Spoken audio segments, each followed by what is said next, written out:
I look and see, it's not just me. Jeff, why do you insist on doing this dumb internet shit on TV? I look and see, it's not just me.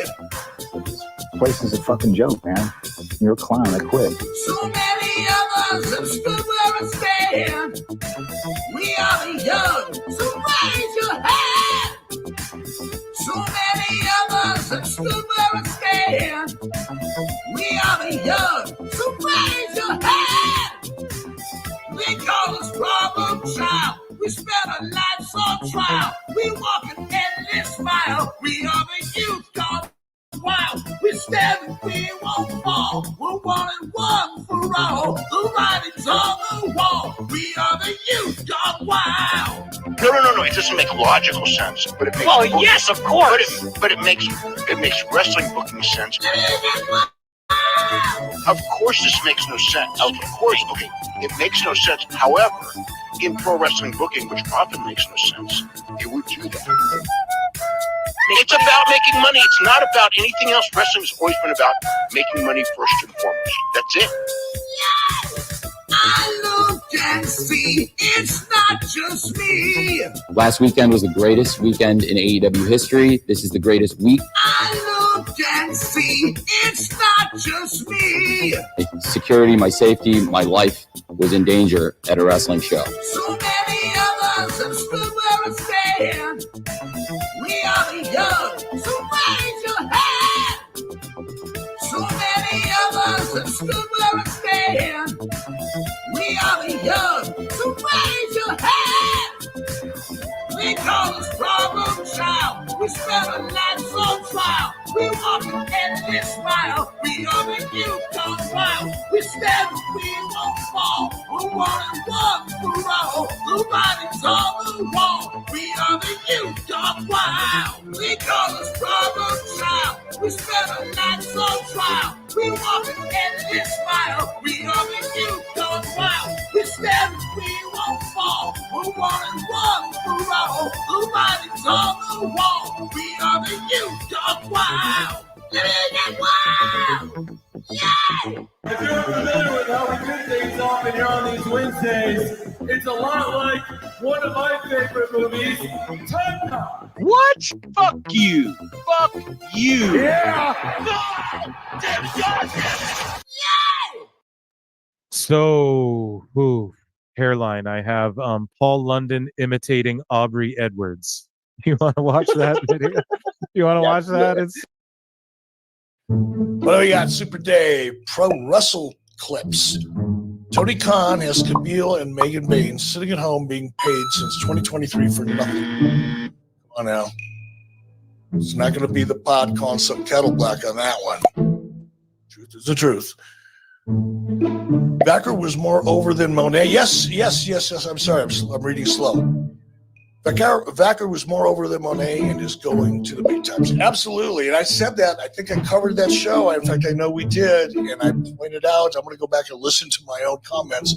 But I did make a mental note. And I think I did point out that I thought she looked really good because I had never seen her before. And now that you pointed out, I don't want to say she looked better than Mercedes, but I think the expectation was a little higher for Mercedes, obviously.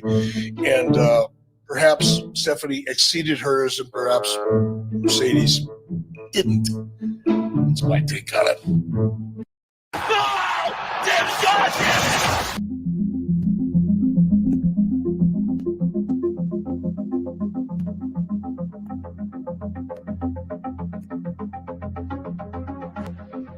Ladies and gentlemen, shit's about to hit the fan. The system is broken. It was time for a revolution. We could be the wrestlers that we want to be. We have our own stories. We make our own characters. Different. That's what makes us elite. I've been forced to vacate the AEW World Trios Championship.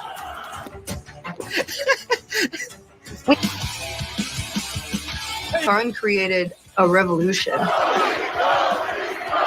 Show days, super chaotic. A lot of times we get here and we don't know what we're doing till hours, minutes before we go out there. There literally are, I think some weeks, 100 talents running around backstage. At that point, it caught Tony Khan's ear, and he started thinking, maybe I want to do this. Let's get together. And I guess the rest is history, right?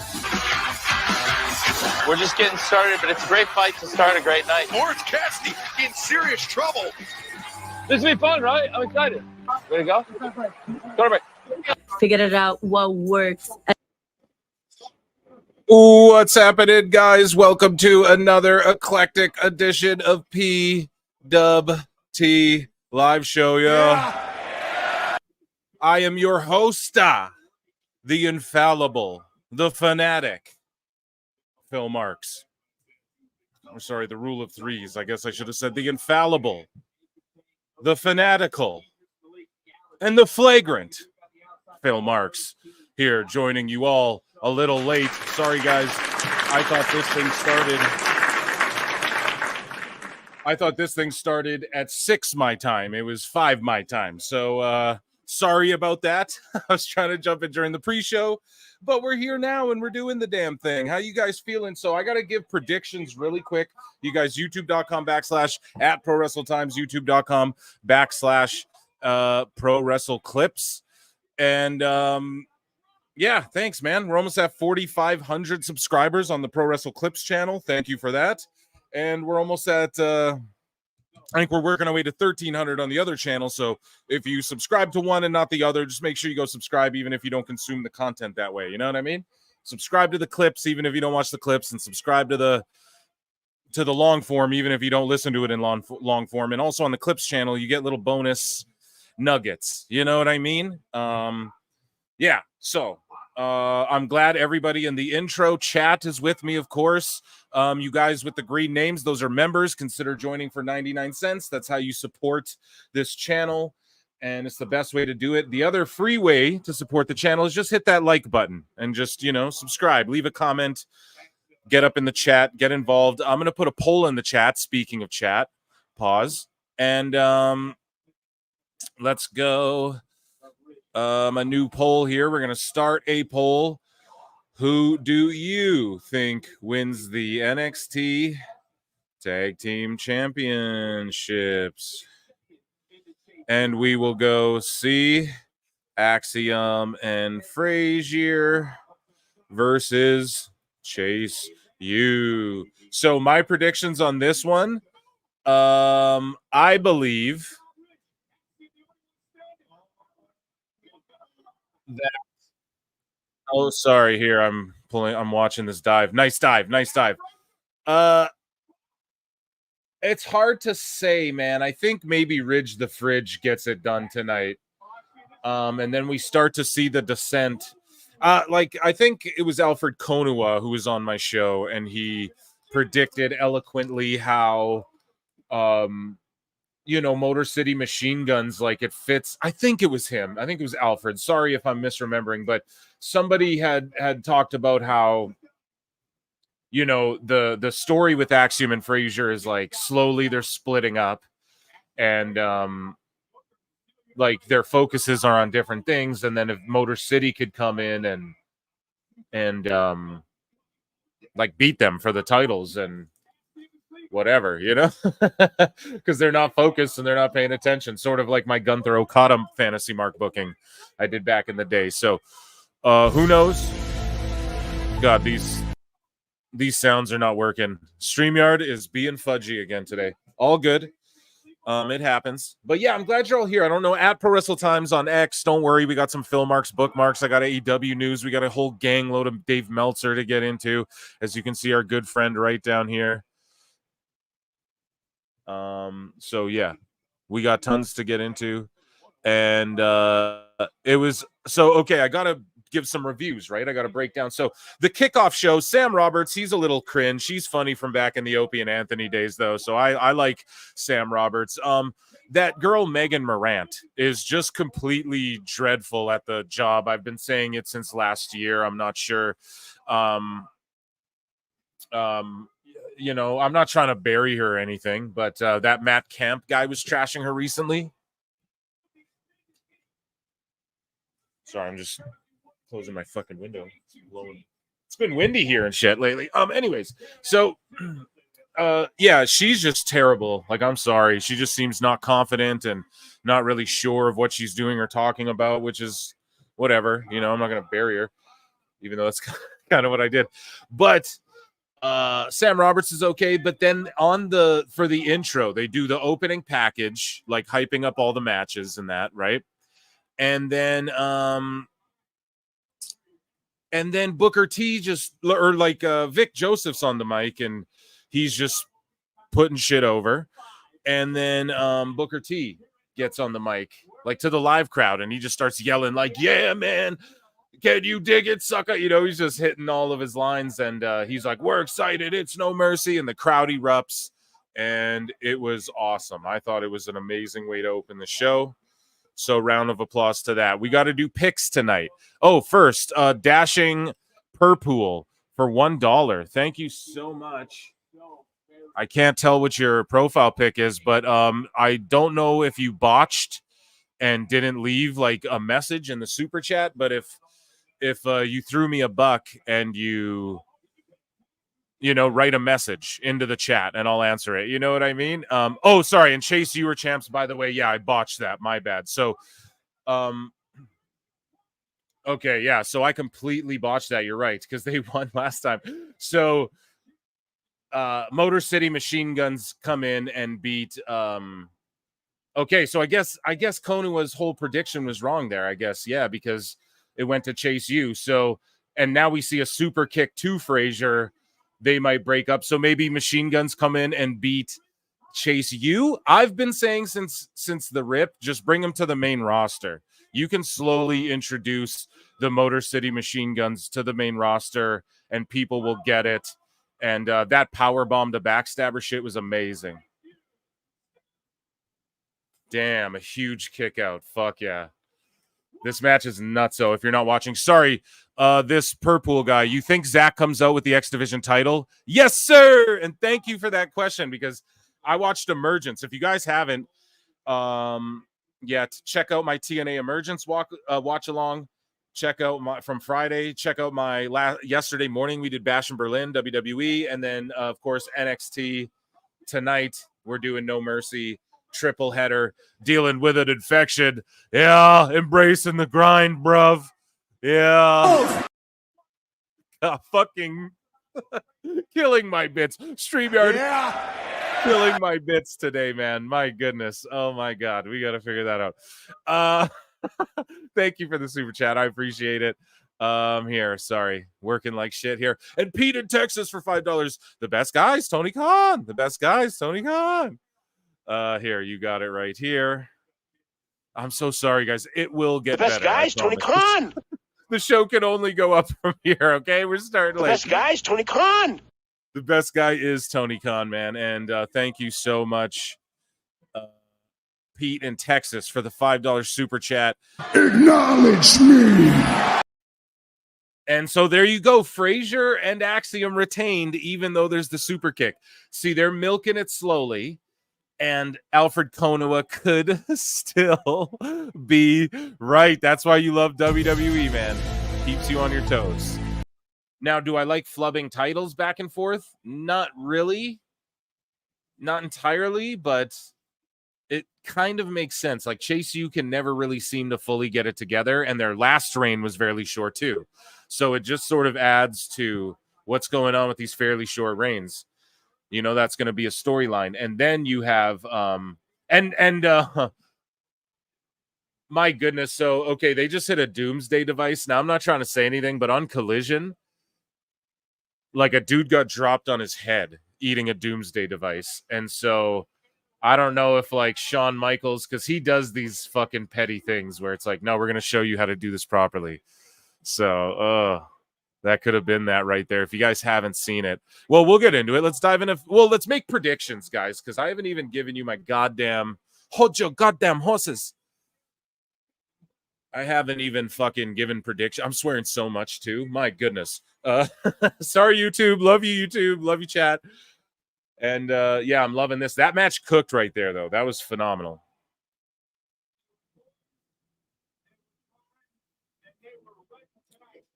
Okay, so Wesley, Zach Wentz, a blood feud, if you will. Maybe not blood feud quite yet, but by blood because they're brothers, you know. Shout out Myron Reed. Did Ridge just fuck them up? See, I felt like this was gonna, because I was gonna point it out during the match. Like, you guys, Ridge isn't in Chase U. Like, that's a weird thing this whole time. Like, Ridge doesn't, not that he doesn't fit, but it was just like, this can't be, even though he won a tag title. So again, WWE just swerving us all the time. Like, this is, I'm not mad that Ridge is like, oh, I can't stick with any group or whatever they do going forward. Like, so I don't know. Heat him up for the NXT title for Joe Hendry or something eventually. I'm down. Use Chase U to get fucking Ridge Holland more over. He's got a great look. He can work great. I don't even know why the fuck he's in NXT again, but they made it work. Listen to the crowd's reaction to all this shit. And we're starting the show with this. That means there's got to be some shenanigans in the main event of the evening, no? So 67% of y'all said Chase U. And what did I say? Chase U as well? Do we count that one, folks? I came in late. The match already started. You almost can't count it. But did I say Chase U? Did I say Chase U? Chat, tell me. I don't remember. Because I'm dumb. And I was hitting that Perry pack in Minecraft. You know what I'm saying? Damn, the table didn't break. Thea's really trying to act her ass off. Give her the close-up of her crying unless she's not doing a good job. Love Thea Hale, by the way. Just throwing it out there, you know. Let's see her in sheer terror. The sheer terror. She just, like, can't believe it.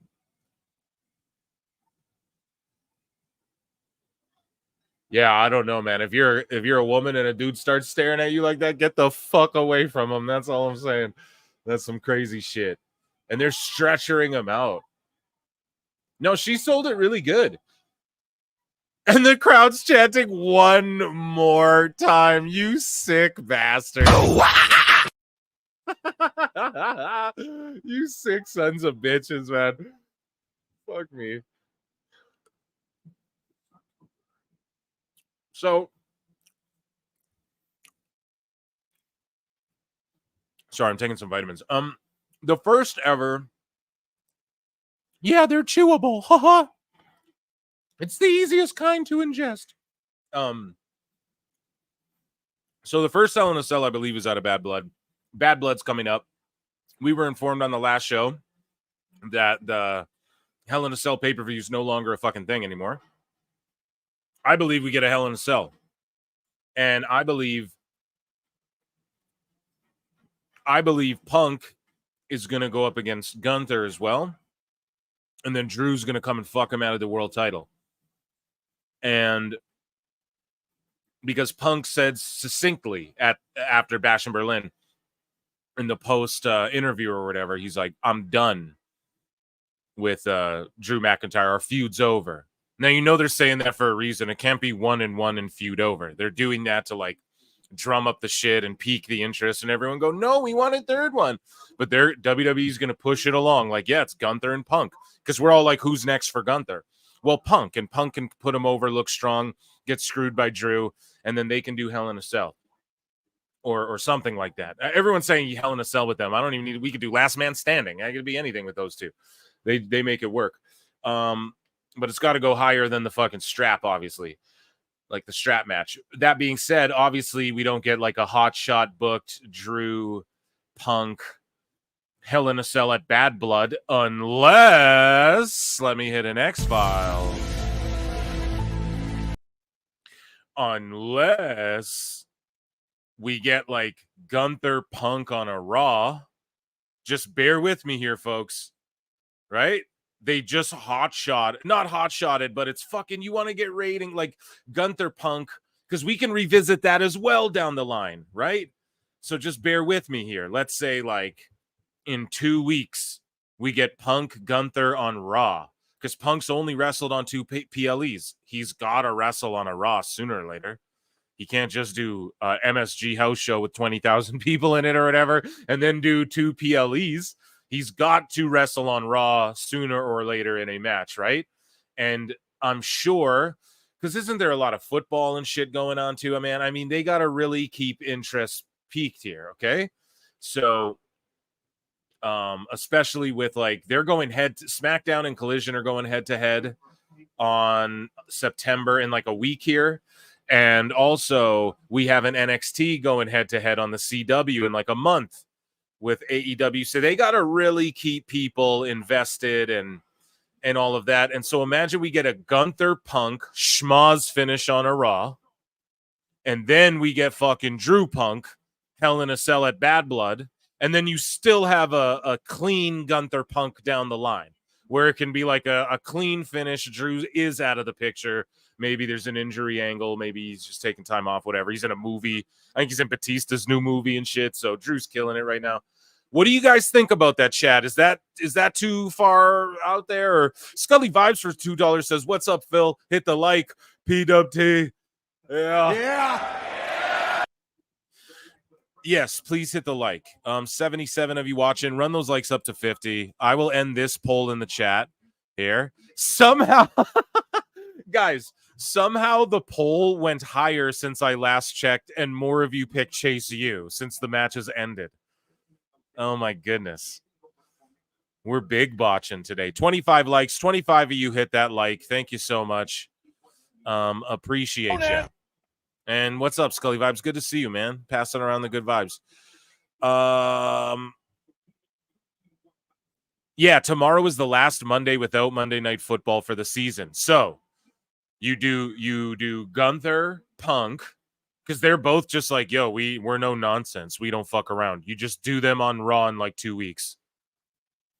Think about it. I don't know. I'm just thinking about how to try and write TV and keep ratings up and keep people compelled. And then Drew fucks them. So it's like, okay, well, we don't even know. And then like Gunther can just be like, whatever. Like, I have nothing to do with their business, you know? Then he can go on and challenge whoever else. And then who? I don't know. We got to think about this. Maybe I'll do a podcast. Well, tomorrow I think is the 1 year anniversary of Brawl In. And I'm gonna get Duke on the show, and because we're on opposite sides, he thinks Punk is a bully and threw his weight around and blah blah blah, and I think the opposite. You guys know how I feel about that shit. So we're gonna debate it, and it's gonna be awesome, you know. And me and Duke love each other. We're gonna debate the shit, you know. It's gonna be fun as shit. I can't wait, and maybe he'll enlighten me, but And I maintain, you know, it's not like Punk ain't an asshole and doesn't rub people the wrong way, especially in his past. Maybe now less so, but that doesn't make you a bully necessarily, right? Like is the case of the misunderstood. You know, I feel that way. You know what I mean?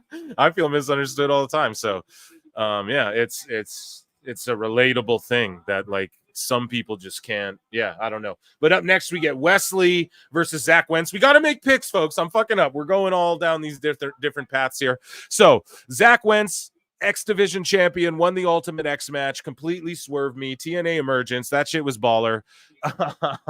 And we got Wesley, Rascals going at it, getting the shine they deserve. You know, Wesley is... I think he gets the win over the X Division champion. And then I think because he's already shown up in TNA prior, and we've seen tons of Carolina Petrovich is fighting Jordan Grace from NXT. We've seen all the crossovers that's happening. TNA is a real thing, right? More than ever. We have Joe Hendry fighting for the world title, for the NXT title, rather, on this fucking show. So I think Wesley, he already did a 6-man with Rascals over there. I think we see Wesley beat the X Division champion here, and then go show up on NXT, TNA, pardon me. Like, I don't know when, at the next set of tapings or these tapings. I don't know, whenever they do it. And he shows up in TNA and goes, yo, I beat the X Division champion. Like, I'm going to take this shit. You know, you tried to come to mine and fucking take mine. So, you know, And then I think we see Trey Miguel get involved in that and the TNA side. But then I think Zachary Wentz gets the win over Wesley, right? And then you have that third and final match at I don't know when or where or how, but by God, we're going to get a fucking NXT, TNA, Forbidden Door, Prohibited Portal pay-per-view. That's coming, okay? It's going to be the Invasion, TNA versus NXT. I don't know how they're going to do it, right? It's not going to be an Invasion angle, but it's going to be like a crossover event of epic proportions. It's going to happen. Maybe you save their trilogy for there. And I know I always do that. Oh, come on now, Phil. Why do you always got to book things in trilogies, Phil? But the thing is like that's we're talking sports-based, man. And that's what WWE's doing so well, even when they're telling these great stories. It's soap opera, sports-based. The pay-per-views are so sports-based. And, yeah, it's just been magical lately. Clearly, the business reflects that. You know what I mean? So, yeah, I think I'm on to something with that. And I'm just so happy this is all happening. Now, maybe there isn't a trilogy bout. Maybe I'm going too overboard, but I think it makes sense for Wes Lee to be like, well, why don't I take your X Division title? Or what if Wes Lee beats Zach Wentz for the X Division title and carries that shit around on NXT TV? All I'm saying is like, you got to think about the relationships well. Everybody's working well. Everybody's enjoying it. Everybody loves it. And they have the right people involved in the right places. That's all I'll say. Andre Adams with a $5 super chat says, Josh Alexander screws Joe Hendry. Brother, I'm right there with you. Fucking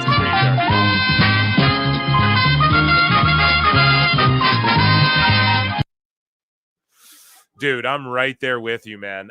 Josh Alexander, I thought he would win the TNA title from Nick Nemeth, Dolph Ziggler, at TNA Emergence in the hour-long Iron Man match, which was brilliant. Go back and watch it if you haven't. Put on the watch-along, my TNA Emergence watch-along from Friday, if you didn't listen to that, along with it, and hear my reactions. And I sort of vaguely laid out what I'm saying now, but I thought Alexander would show up with the TNA title here and help Ethan Page, who's the NXT champion, and they'd fuck up whoever. See, guys, he did it. There you go. He has the fucking X Division title on TV here. Phenomenal. Now, Nemeth has said flat out he doesn't think, like, he's like, dude, I just left WWE and I'm on a per appearance TNA contract that I keep renewing for 10 appearances. And he's like, I don't think I'll be involved in the WWE shit at all because I just left there and that's a whole other thing that's going on, right? But so I thought for sure Alexander would get the title off him and then show up here at Emergence and help Ethan Page, and they do like the power trip thing where they have the TNA title and the NXT title, and they're just like, what's up? Now that didn't happen, but it doesn't mean that can't happen. It doesn't mean Ethan Page can't show up and help Josh in like a rematch, because I believe Nemeth and Josh will rematch. It was such a good match. Holy shit. And they both at the end of it looked like they could go another hour. It was like, holy shit, these guys are just in shape, professional. Fucking how many times have they touched in the past? Went an hour long, dude. It was amazing. And so, yeah, he came out with the X Division title.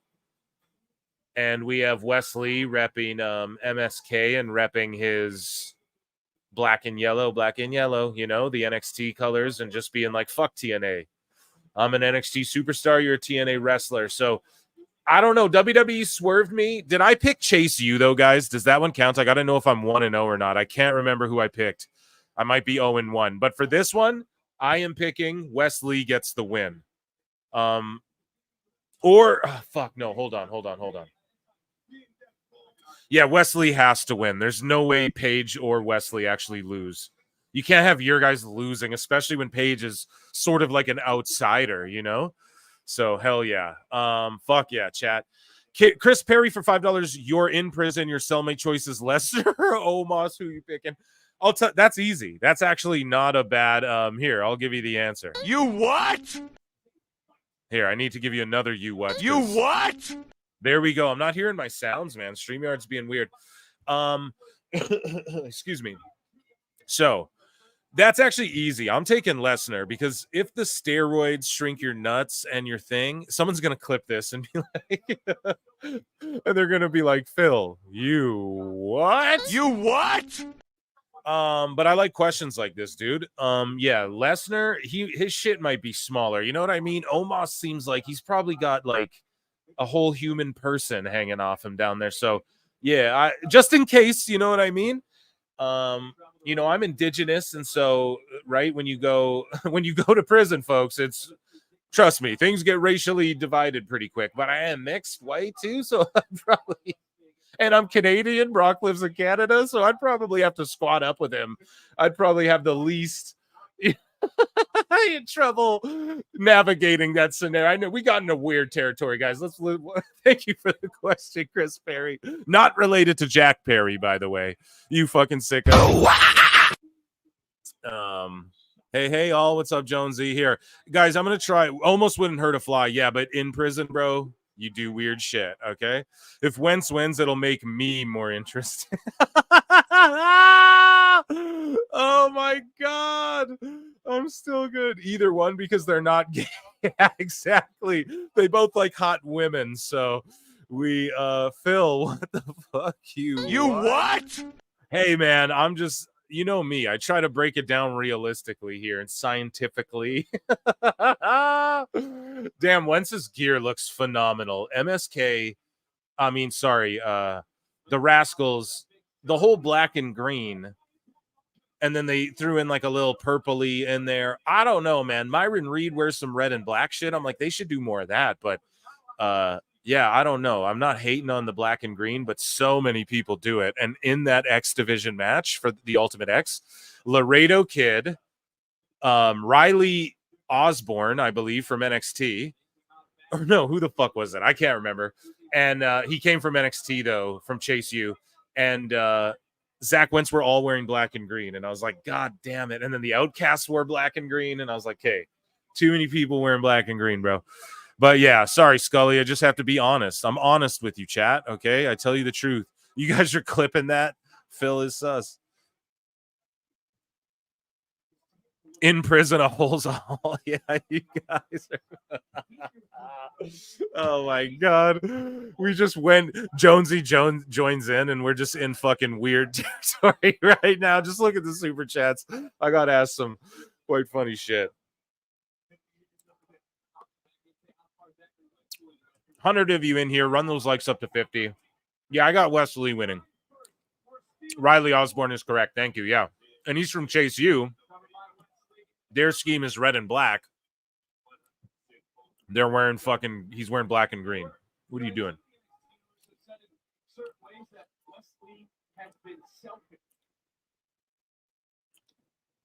Weird Town immediately. Just I like it. Good. Is it time to bring up hot dogs? Yeah. I don't know, but we got to get those likes up to 69. That's what I know. Freakcast. That's where we're at with it. Freakcast. Come on, Vic. Come on. Booker's so good. Him and Vic are the shits. The shit, pardon me, not the shits.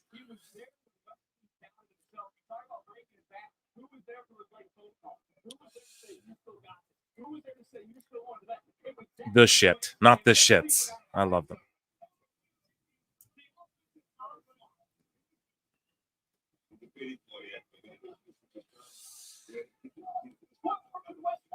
It's hot dogs and burgers time. Okay, so yeah, dude, we just got a good match between these two thus far. And Wesley's healing. All the selling Wentz is doing makes me think maybe later he pulls one out, but because Wes is really beating the shit out of him. Would you rather cast? Yeah, maybe we'll do that members only. You guys can ask me just would you rathers. Or we can do it now, man. You guys are chat. You tell me. Vitamins.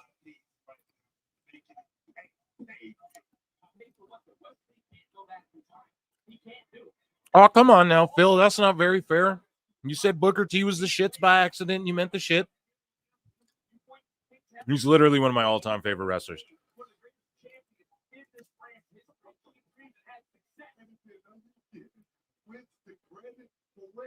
And he's one of the best commentators. Fuck all the haters who are like, book's so annoying. It's so stupid. It's like, dude, he's wiling out, and he's a former guy who's been in the ring. And Vic is the straight guy, you know, calling it down the line. So, would you rather Mariah May or Tiffy time? I mean, it's like an impossible fucking question to answer. What do you mean? Let me think. God, yeah, that's a hard one. I'm gonna say Tiffy personally, but they're both like, yeah, of course. But I don't know. Mariah May looks like, and I mean this in like a good way, because she comes from the Joshi style. Like, she looks like she's been punched in the face, like in the nose and shit. You can see she's like, you can tell people's noses. They have like, if they got that fucking sort of, and I'm not saying it's unattractive at all, you know? I'm just saying she's like real and raw. Tiffy's like a crazy gymnast, though, you know? That's what I'm, you know, Mariah's probably freakier. Tiffy's a gymnast, though. So, and I don't know. So there you go, if that answers it. Here we go, man. This match is solid. Sorry, guys. I'm glued to the fucking screen. Just a punt kick. I don't know if I'm ahead of you guys. I'll try not to spoil it, but Mariah. Everyone's saying Mariah. Yeah. It's like the same person. Yeah. Tiffy time. Yeah, that's what I'm saying. It would just be. And like, I'm a taller dude. So like, to me, most girls are fucking smaller. So it's not, I'm like, oh, Mariah May's like, you know, because some dudes are like, I want to throw her around and shit. It's like, I could throw Tiffy around too, you know? So it'd be fun. Sorry, my girlfriend's probably like, what the fuck are you? No, she agrees, man. She'll tell you. STL's our girl, you know what I mean? STL, what's up? STL with a $sign, ho. Nice swanton, a pin. See, that's the vibes Wentz gives. Is like Jeff Hardy vibes to me. You know what I mean? And just all the rascals. They're so goddamn over. Now, it would have been cool if Trey Miguel, they continued to keep him featured, but obviously they can't just like, it's not just like, let's overload the show with TNA talent. Sorry, chats. The closet. Yeah, this is Thirstcast already. You guys are going crazy. Tiffy, she can take a punch. That's no, she just seems like more freaky. You know what I mean? Like her outfits, all that shit is what I meant to say. I didn't really elaborate on it, so I'm not trying to. Someone's trying to get me canceled here. We're going to Rumble, folks. So over to Rumble, rumble.com/. No, it's the Walls of Jericho. Do y'all think Jericho returns like when he sees Raw go to Netflix? Do y'all think Jericho returns? Oh, I didn't ask who you guys think is going to win this one. Really quick, I didn't end the last poll either. Here, we're going to end the poll, you fucking cheaters. And then we're going to do this one right here. Start a poll. Who do you think wins this grudge match? Who do you think wins this grudge match? Huh. And we will go Zachary Wentz or Wesley. Start a poll.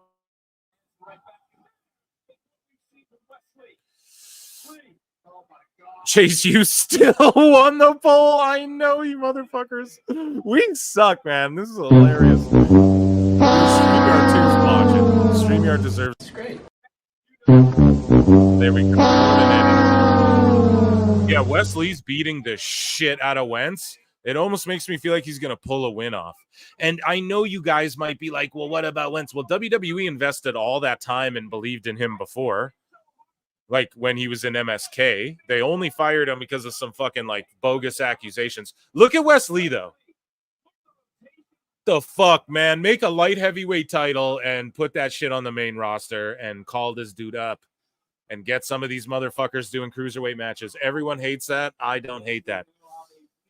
I don't hate that idea. I think Wentz is winning. Yeah, dude. Hey, Nikki P, what's up?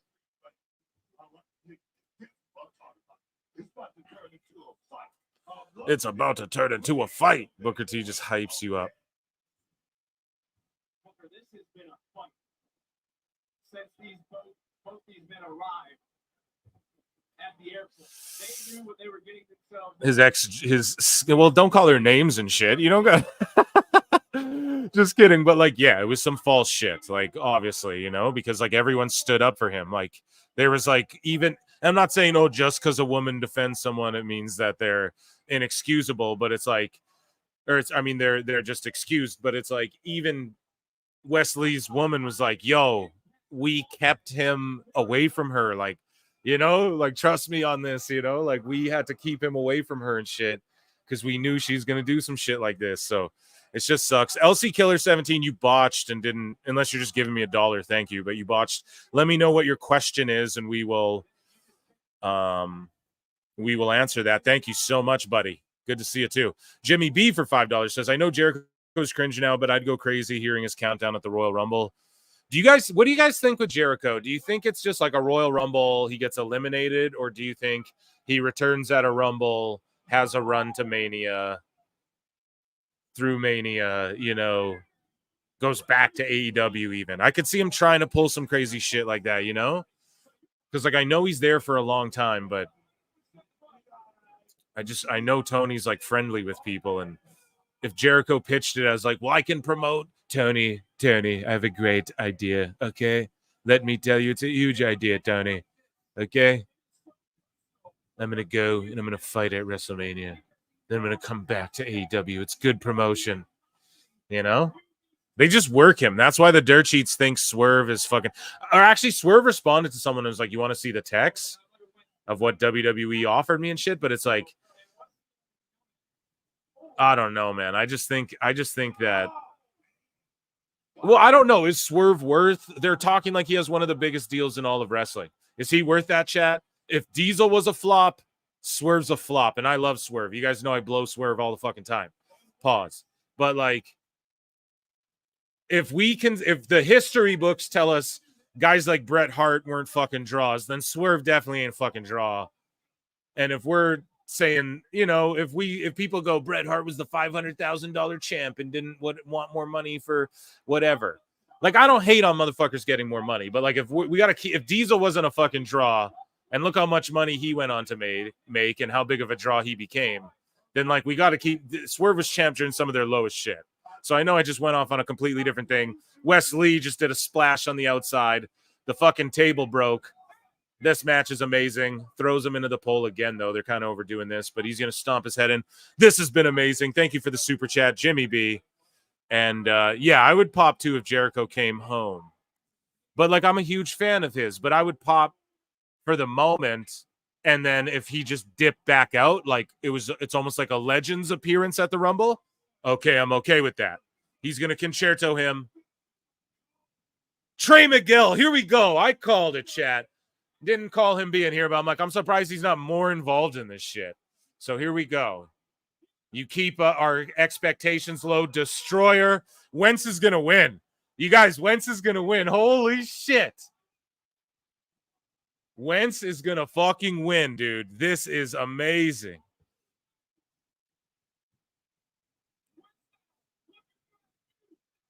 Boom. The UFO, dude. It's over. Holy fuck, chat. The price is wrong, bitch. Dude, we were wrong, but do you know what this is? It's because, like, when Wentz's time with the WWE invested so much in him early on. When his time in TNA is done, he's going to come back to WWE, obviously, and go, like, they believe in every tag team in WWE, they believe in the potential of splitting both guys up eventually and seeing where that goes. That's always a fucking option for them. And so they unwillingly split up MSK. Wes Lee goes on this crazy run. Of course, they see Wentz could go on a crazy run too. And look how great, just his whole vibes, his gear. This match was phenomenal. I mean, what can we say? This is a 4 out of 5 fucking star match, in my opinion. Not even being a mark. Like, really, they sold it all well. They kept the outside shenanigans to a limited, whatever. And then you have this, like, emotional storybook ending. And, like, it's not like Wentz is just this random dude, you know? Like, they saw the future being bright. See, Wes Lee's going to show up in TNA and come for that X Division title. Look at him. He's fucking seething, dude. He's Vegeta. He's fucking How dare you defeat me, Kakarot? You know, and he's going to show up. He's going to come to their home and be like, yeah, we're fight. I'm telling you, we're getting an X Division title. Fucking Wesley could win that title and bring, like, who knows? But yeah, that was an awesome match. And now a Bad Blood preview. For $5, Scully Vibe says Jericho is 4 more years. Is it 4 more years in AEW? Or just like in his career? That's what you're saying.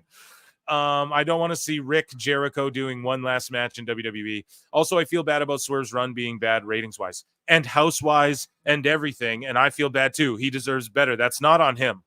It's not on Swerve Strickland that the creative's bad, okay? And I know some of the wrestlers take offense to that shit because, and I know they do. I know they do for a fact, and because they have creative freedom there, and Tony has the final say.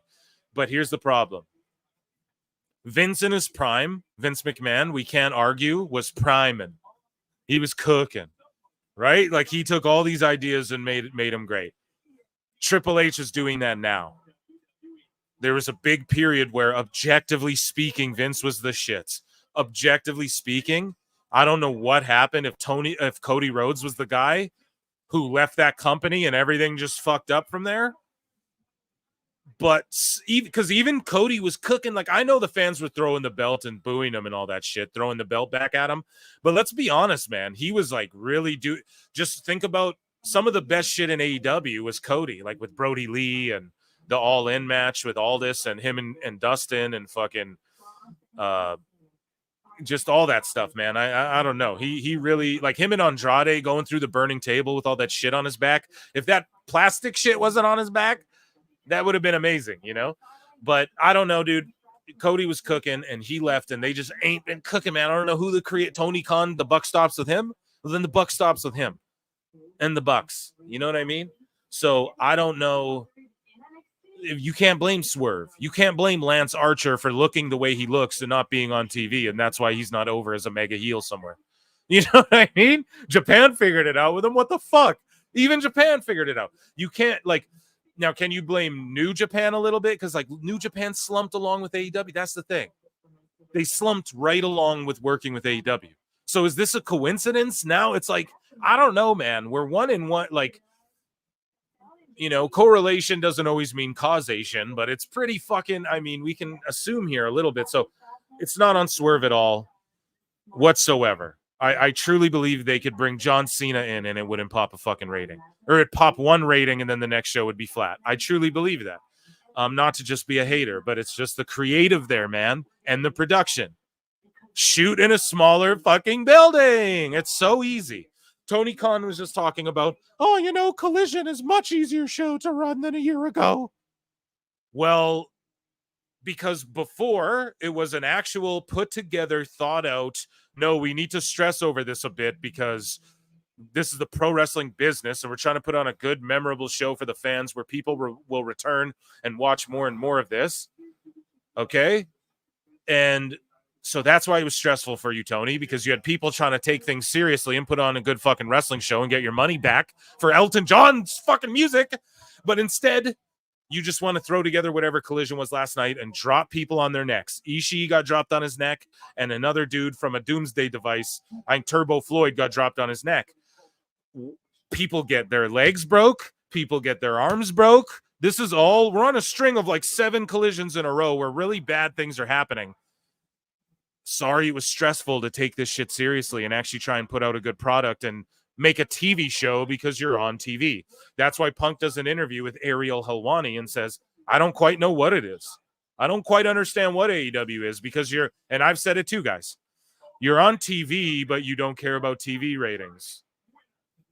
You book these big buildings and say you want to compete with WWE, but you don't want to fill these big, but that doesn't matter. Why are you on TV then? None of it makes actual sense. Right? It's like you, Tony, just take AEW, take it off TV, and just run indies everywhere. And it'll be the hottest indie, the most well-invested, best. You could still get the guys to come into a pop, film it all, and just like upload it to YouTube like MLW and these other guys are doing, like OVW. Like these people are finding success doing that. Like just do that if the ratings don't matter and all this bullshit, but they do matter. He wants a job in WWE. He'll sell to WWE one day if he gets a job there. Or he'll just run this shit forever incorrectly. That's my personal opinion. I see a ton of comments coming in super chats. I'm going to answer these because I'm going off. Wentz confirmed it. Joe Hendry getting that gold tonight. Do you think? No, I don't think. I think that's why. Because you can't have both TNA guys win. It's got to be one or the other, bro. Shaggy Filth. But I do appreciate your sentiment. I believe in Joe Hendry. And I hope I say his name and I hope he appears. Okay? But it hasn't happened yet. But I think, I think Wentz getting the win means for sure Hendry's going to lose because you can't have both TNA guys lose. But I've been wrong so far, so who knows? Thank you for the super chat, by the way. I got to give you something. The best guys, Tony Khan. Yeah, okay, Joe Hendry's on screen. Speaking of which, here, I'll leave this snooper duper chat up here while I watch this little segment. When Cody left AEW, it was downhill for me. Yeah, for everybody, LC Killer. Thank you so much. I will acknowledge you. Acknowledge me. But yeah, I totally agree and know what you're saying, dude. I truly believe that was like the biggest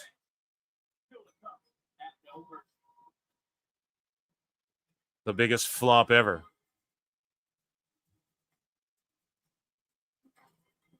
Was losing him and CM Punk. Sorry, Wendy Chu's making her entrance. Rosemary. How fucking hard did you guys pop for Rosemary? I don't know.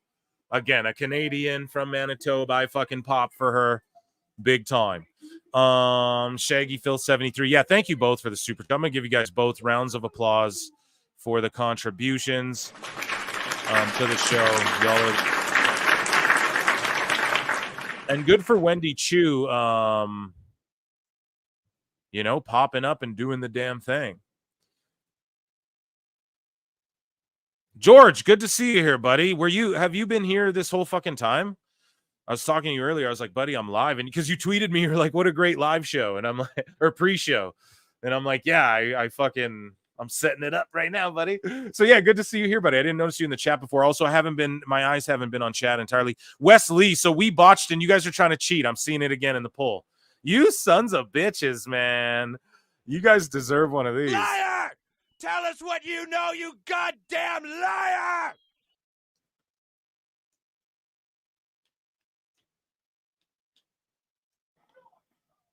Here we go. Corey Rhodes is who he would have been if he didn't get his. No, it's all good, brother. Just a huge pop for Rosemary. Yeah. What sign? Not a fan of the Wendy gimmick. Yeah, you know me. Less spooky chicks. I'm always down with less spooky chicks. Damn, Kalani's fucking it, man. She won me over so heavily. Like you guys remember, I was kind of like, I don't know. I'm putting another poll in the chat. You fucking dirty cheaters, though, in chat, man. I see those numbers changing after. I got to remember to not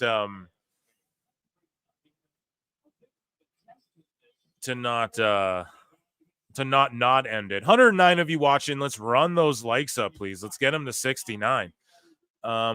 We were thirst casting earlier. Okay, so leave us spooky chicks. No, I ain't hating. No, I'm saying, listen, in the wrestling thing, goddamn, you can't turn that's why they switched Thea Hale back.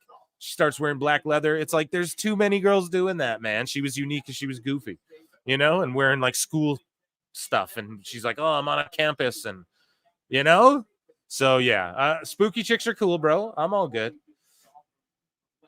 I ain't hating. And I like Wendy Chu. I'm just glad she's getting some like TV time and she's here on No Mercy and she's just like a decent heel to try and help get Kalani over. Like it's just how good is Kalani? Jesus Christ. And she loves RVD, of course, who doesn't? So I'm starting a poll in the chat. Who is going to win the NXT Women's NA Championship? Is it going to be Kalani Jordan defending? Or is it going to be Wendy Chu? Watch out for the Chu. Hopefully that poll loads in there. It's coming. It's coming. Sweet. I caught you live. What's up, Derek H? I know, but yo, you do got a point. Yeah, exactly. Like they just turned like Sky Blue. They turn her spooky. Giulia Hart, they turn her spooky. Fucking over here, Wendy Chu turns spooky. Right? They try and make Thea Hale all wearing black leather, and her and JC Jane are not, I guess, spooky, but it's like when they start wearing the black leather and the thick eyeliner, you're like, okay, they're being spooky now. It's like, why fucking, oh my God, Kalani's phenomenal. Did y'all see that dive? That twisting fucking, hell yeah. I love the sleepy persona. Yeah, I actually like Wendy Chu. I'm not like overly nuts about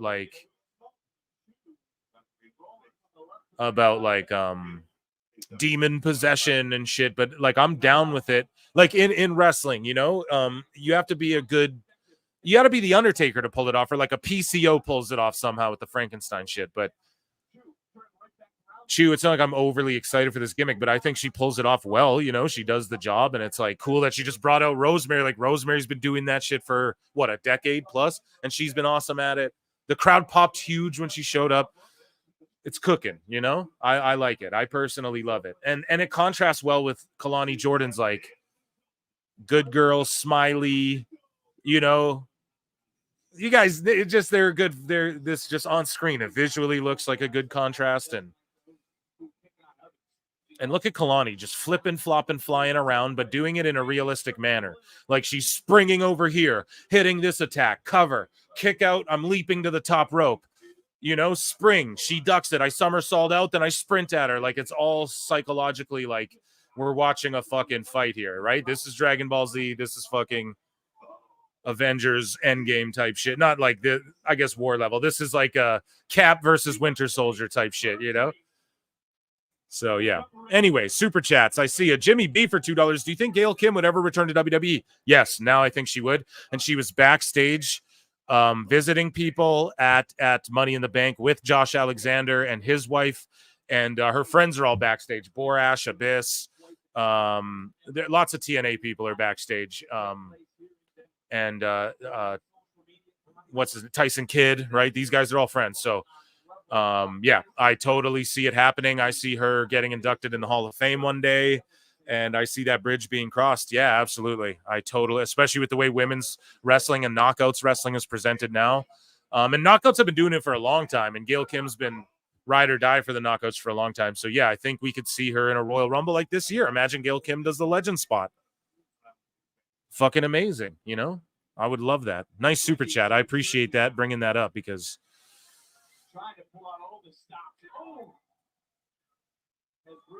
14 to 69. Yeah, do it. We're thirst casting. Yeah, you know, I like spooky stuff as far as like, I don't know. I do like House of Black. I loved Bray Wyatt. I thought he was such a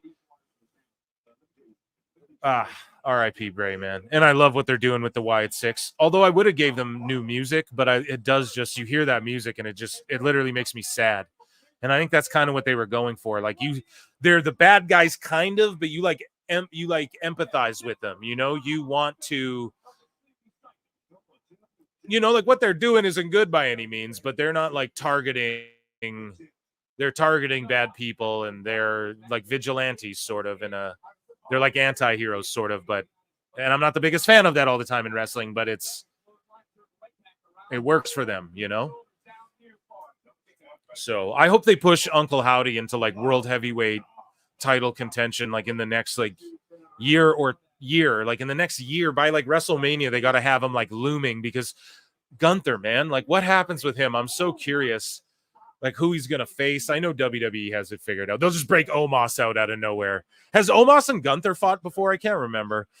Chris Perry for $5 says, who would you pick to confidently beat Cell in the Cell games? Wait, what? Oh, Cell in the Cell games. God damn. Okay. Fuck, man. Okay, first off, round of applause for this question. Is the poll not in the chat yet either? My goodness. Here, I'm going to do it through YouTube here. StreamYard is just being whack. It should load in there, hopefully. Poll in the chat. No? Jesus Christ. Okay, well, forget that. I'm going to answer this. Okay, here we go. 0 votes. The poll should be in the chat. If you guys see it, start voting, okay? Should be in there. My bad if it wasn't before. Oh, no, it's the best company. No botches whatsoever. Who would you pick to confidently beat Cell in the Cell games, Roman or Cena? God damn, what a great question. I'm such a DBZ mark. I'm a big mark for DBZ. I know people who've worked in and around DBZ. Let's put it that. I'll just say that. And I may have worked in and around stuff around DBZ as well. DB Super, more particularly, at Dragon Ball as well, more particularly. So it has a special place in my heart. R.I.P. Akira Toriyama. Anyways, that's a great question.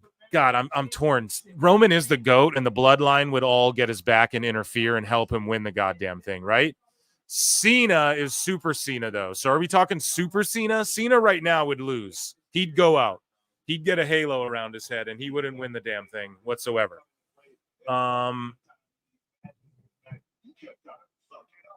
You know, Roman. I'm going to go Roman. Thank you. Thank you for that.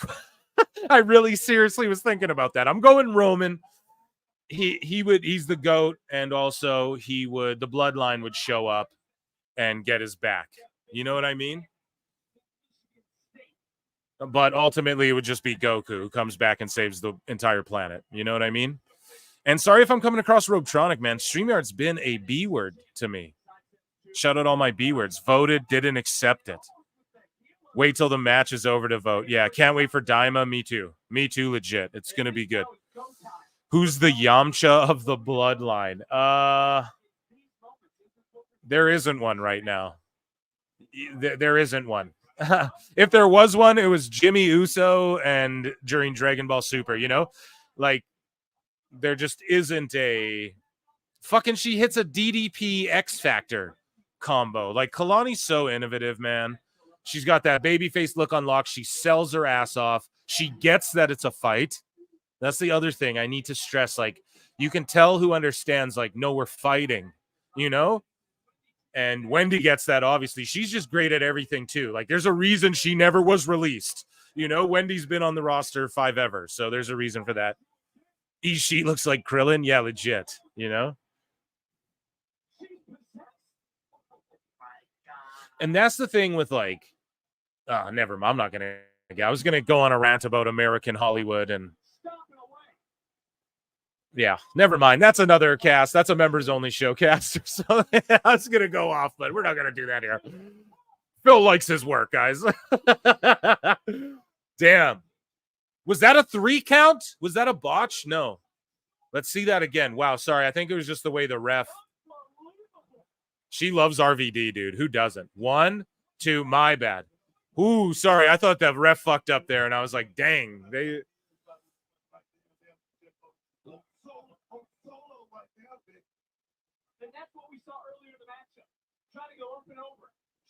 Boom. See, that's why this match is great. It's Wendy Chu selling, pacing, hitting a bigger move. But it's just Kalani like, go. Hit my shit. I got to overwhelm her with my, you know? And that's like psychology. It's proper psychology when when this is your style, when you have a flippy Kalani style, and when you are the smaller. And I know Kalani's a little taller, but Chu is clearly the powerhouse of the two. She's stockier, you know, the lower center of gravity, etc. So it's perfect psychology, right? Boom. Like, see, just slamming her, throwing her around. 1, 2. You know, she's gotten like 4 or 5 of those really big things in, right? Where Kalani's hit like move. Okay, now I'm going to sell. Then I'm going to fucking come back. Brilliant. Love it. Yeah, Solo is the Vegeta, I think. Tongaloa is Yamcha. No, he's not. Because Yamcha, the character of Yamcha is like, he can't stay powerful enough to keep up with everyone, right? So he's kind of just cast off to the side, you know? And he gets his girl stole. He gets Bulma stole straight up by Vegeta. You know what I'm saying? Vegeta just fucking plucks him out. We'll say pluck. Okay. Young bucks him out too. So YouTube don't like that shit. But yeah, Vegeta just young bucks him out. So yeah, you know, that's like that doesn't happen to Tama. Tama's like actually he can hang in there with Randy. You believe he might get a win on Orton, you know, he hasn't, but he could, you know. Oh my god, they botched that badly. Both just sell. Yes, good work. They both fell off the top. Just sell, let the ref tell you what to do. Go into your next spot. See, Wendy's a profesh, dude. See, Kalani was selling worse than Wendy. Fucking great shit. Puts her in a Cobra clutch, and let's talk it out. Now let's just talk out what we're going to do now to fix that. Fucking brilliant, man. This is what I'm talking about. They're just so profesh. Here we go. Oh, my God, and the crowd's so into it after a botch, guys. That's how you do the botch. You don't stop and look at each other. What do we do? Oh, what are we going to do, Basil? You don't do that, man. You fucking sell it, and Kalani sold more than Chu did. Because before that, even though Kalani was getting a move in, she was selling more than Chu. Like, she's all damaged, right? Boom. Two professionals here. And this is the difference. So, like anyone, AIR Gold Duck, you want to come debate me on the art, the actual what is pro wrestling? Well, let's do it, bud. You aren't fucking... You're out talking about Netflix numbers, but we're not allowed to talk about the numbers. But right here, you want to talk about what's better wrestling? Well, I'll break it down for you artistically right here. Flatliner, Kalani's flipping around. She's losing a bit of steam. Going back into the top rope spot now. You guys, now look at all that shit they did that was on the fly. The crowd almost popped. Guys, the crowd was erupting for Kalani in that Cobra clutch just so they could go back to the 450 spot. Holy fuck, man. I can't glaze this match enough. Here we go. It's over. Fucking 5 out of 5 for me. Literally, I'm not even kidding. 4 out of 5 we'll give it because it is just like sort of like a thrown, I don't want to say thrown together feud, but it's kind of like they didn't have a long-term build. The story and everything means a lot to me. Look how hot the crowd is. I mean, that's a 4 out of 5. If it was at a fucking WrestleMania and it had a 3-month build that was good throughout, that would be a 5 out of 5 for me, you know? But they didn't have that. It was like, okay, they built this up for like a month. No Mercy seems to be like a bit of a transitional point. People pointed out Bash in Berlin too. It seemed like we're kind of moving on from some stories, but I disagree. I think Berlin was like a pit stop to Bad Blood, which will really kind of, you know, but I don't know. And this is No Mercy sort of feels like after this and after TNA Emergence and JBL showed up in TNA Emergence, we're really going to see that crossover shit really start, you know, like flowering and stuff. And yeah, I don't know. This match to me I give it a fucking 4.5. or a 4 out of 10. I don't know what else. If it was on a bigger venue with a great build. And oh my God, here we go. We got some shenanigans behind her. But yeah, this is what I mean, guys. Like, the best guys, Tony Khan. And people are going to say, oh, I've seen enough, and troll people and go. Because, man, there is a lot of like, I'm seeing a lot of fucking toxic-y WWE people too who are just overly like, okay, no, we can't do what these people are doing. But I can't hate on trolling, but it's like I can't do what these people we can't start doing what the AEW sickos do, because then it fucking, you know what I mean? Like, we got to convert the AEW sickos to be normal and keep the WWE people. But it's just the vocal minority, I guess, on Twitter. The IWC, that's why I made the IWC sicko segment a celebratory thing and a whatever, because we're all sickos. If you're on fucking the internet talking about wrestling, you're a sicko, right? So, but yeah, I just, you know, we're going to see people make posts like NXT better than All In, which is, you got to agree, like, yes, is the storytelling and shit. Yes. But like, they did have a 50,000 building that the crowd stayed pretty hot throughout. I mean, I don't know. Mercedes Moné said there's fatigue, and I think there was too by the main event, but I mean, that is a big, big show. Like, if an indie just put on a show with 50K people and put on those matches and they weren't trying to compete with WWE and make all these dumb claims about WWE, we would celebrate that.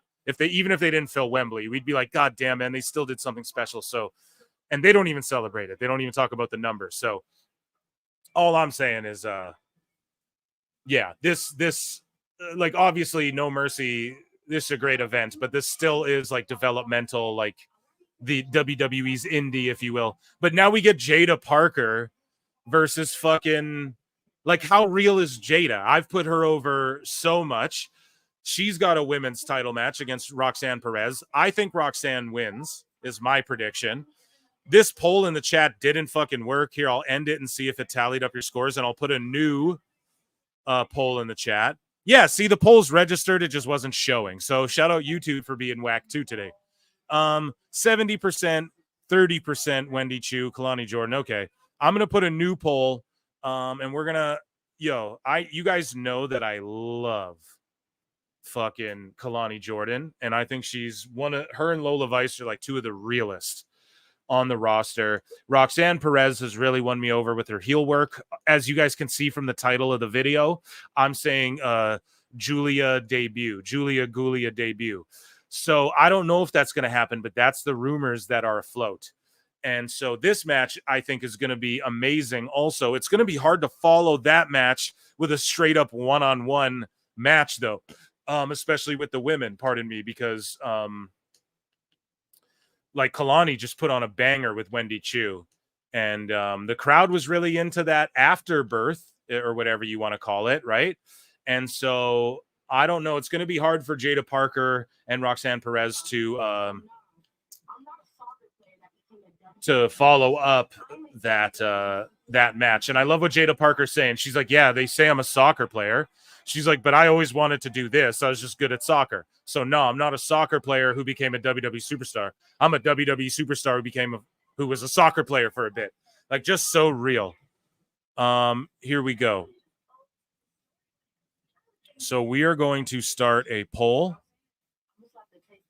Who is going to win the NXT? And I think Roxanne retains personally, guys.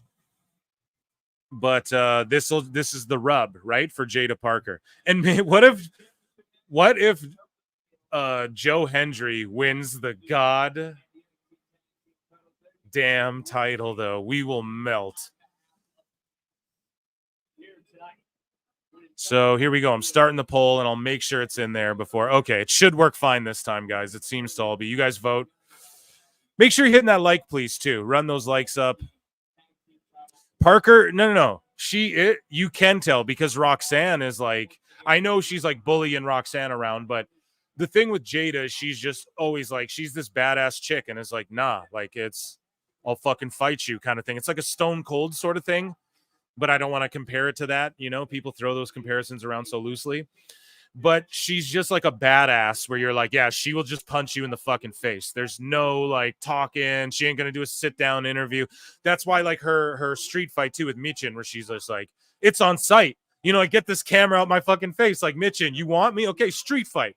You know, like, that's how I get down. Fucking get out of my face. So I know it's hard to tell, but you have to, if you've been following NXT, Roxanne's body of work, she's a heel, dude. She's been nasty and shitty to everyone, and a spooky girl. They put her in dark makeup, and she's spooky now all of a sudden. But, yeah.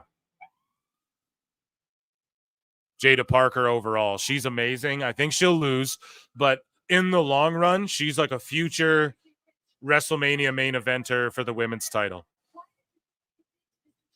On God, man, Jada Parker will be in that position one day. There's no fucking doubt about that. She's just incredible. Her character work and charisma, that's what's going to get her over. And when she goes heel one day, full-blown heel, whoo. So, oh, do we have, so the D'Angelo family is up next? Did I botch or what?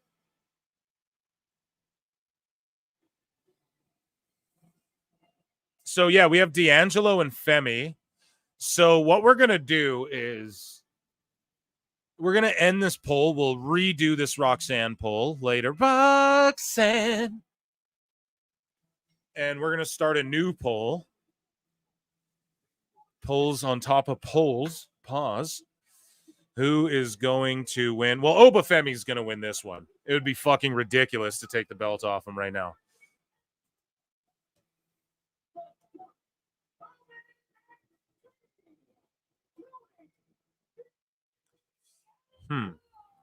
Will it be Obafemi? Who? Or will it be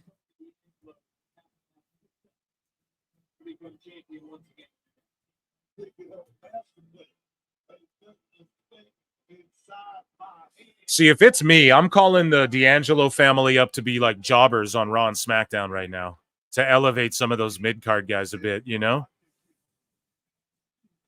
Hey, my Italian side takes offense. What's up, D?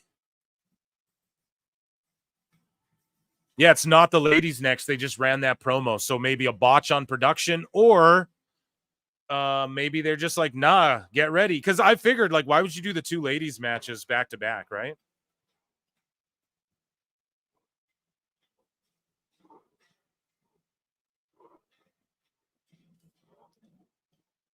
Who?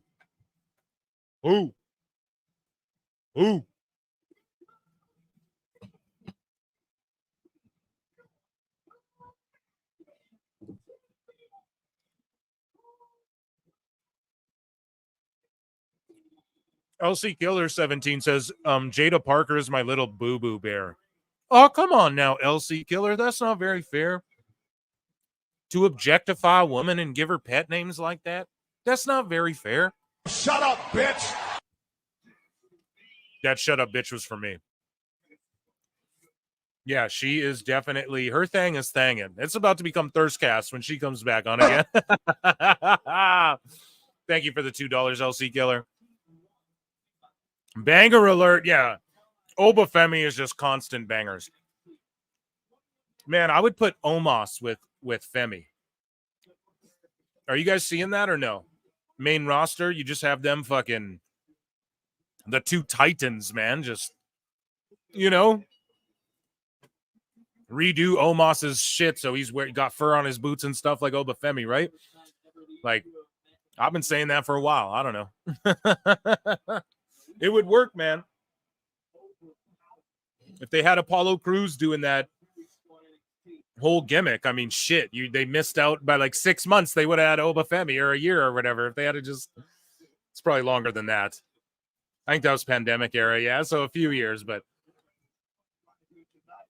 he could have actually like brought that shit main roster and made it into something. Not hating on Crews, but we all knew like that's not Crews, you know.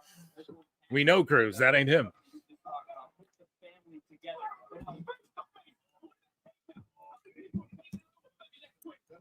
Yeah, D'Angelo 100% Jay Brones on Raw. Yeah, just let fucking Judgment Day get over on them instead of them just get. So everyone's crying.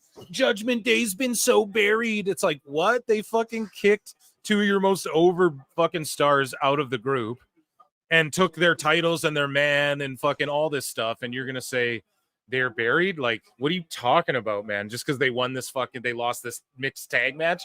Damian Priest doesn't even want to fuck Dom up. He's just doing that to help mommy. He wants to fuck up Finn Balor. So it's like, it's so silly. These people cry. But yeah, bring the D'Angelo family up and just have them job to like Judgment Day and shit like that. The LWO, you know, just for a bit. Or have them go over on the LWO eventually. I don't know. Obafemi versus the cast of Sopranos. Yeah.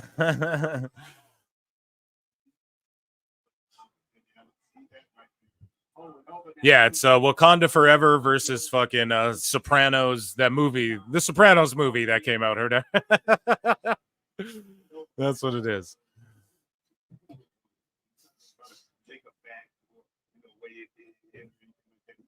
And yeah, shout out the PWT universe. You know what I mean? Yeah, show you guys out. Thank you all. Round of applause for you all for being here today. I appreciate you all so much. Hanging out with me all weekend, most of you, I'm sure. And yeah, I was really sick for a bit there, so it just feels good and to be hanging out with y'all all weekend, watching all these different graps. And Obafemi's putting work in, man. And yeah, I don't know. I appreciate you all so much. We got some Philmarks bookmarks to get into as well. I've just been ranting and raving, like those matches were so good. And here we go. We got two, like, okay, if this was WWE 2K GM mode, right? Obafemi would be like a giant, and then D'Angelo would be like a fighter or a bruiser, right? We're breaking this down in Tony Khan and Dave Meltzer terms. So, oh, do you see that rolled ankle? Oh my God, we might have an injury. Every match has so much, like they collided knees. First off, that's ended hockey players' fucking seasons, you know, colliding knees like that. We see a rolled ankle there in a boot, it looks like. I've done that innumerable times playing basketball as a youth and whatnot. And so, yeah, I just, I hope they're okay. I hope no one's hurt. That's why you wear boots, folks. But, yeah. So anyways, though, Obafemi would be a giant. This motherfucker's a bruiser, Tony D'Angelo. So it's going to be a slow paced reset everyone after seeing Kalani do all those crazy flips.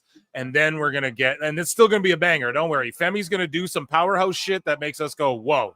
He's going to like gorilla press this dude. You know what I mean? And this is a big dude. Don't get it twisted. D'Angelo looks, you know, he's a thick guy, you know, he looks like he weighs a good amount. So, yeah, I definitely think that the card will pick up again. Like that Ethan Page match and Joe Hendry's going to fucking cook, man. And we're going to see some crazy shit. So this is like the palate cleanser, even though it's two meaty men sort of slapping meat. And everyone loves that. Pause. Who doesn't love that?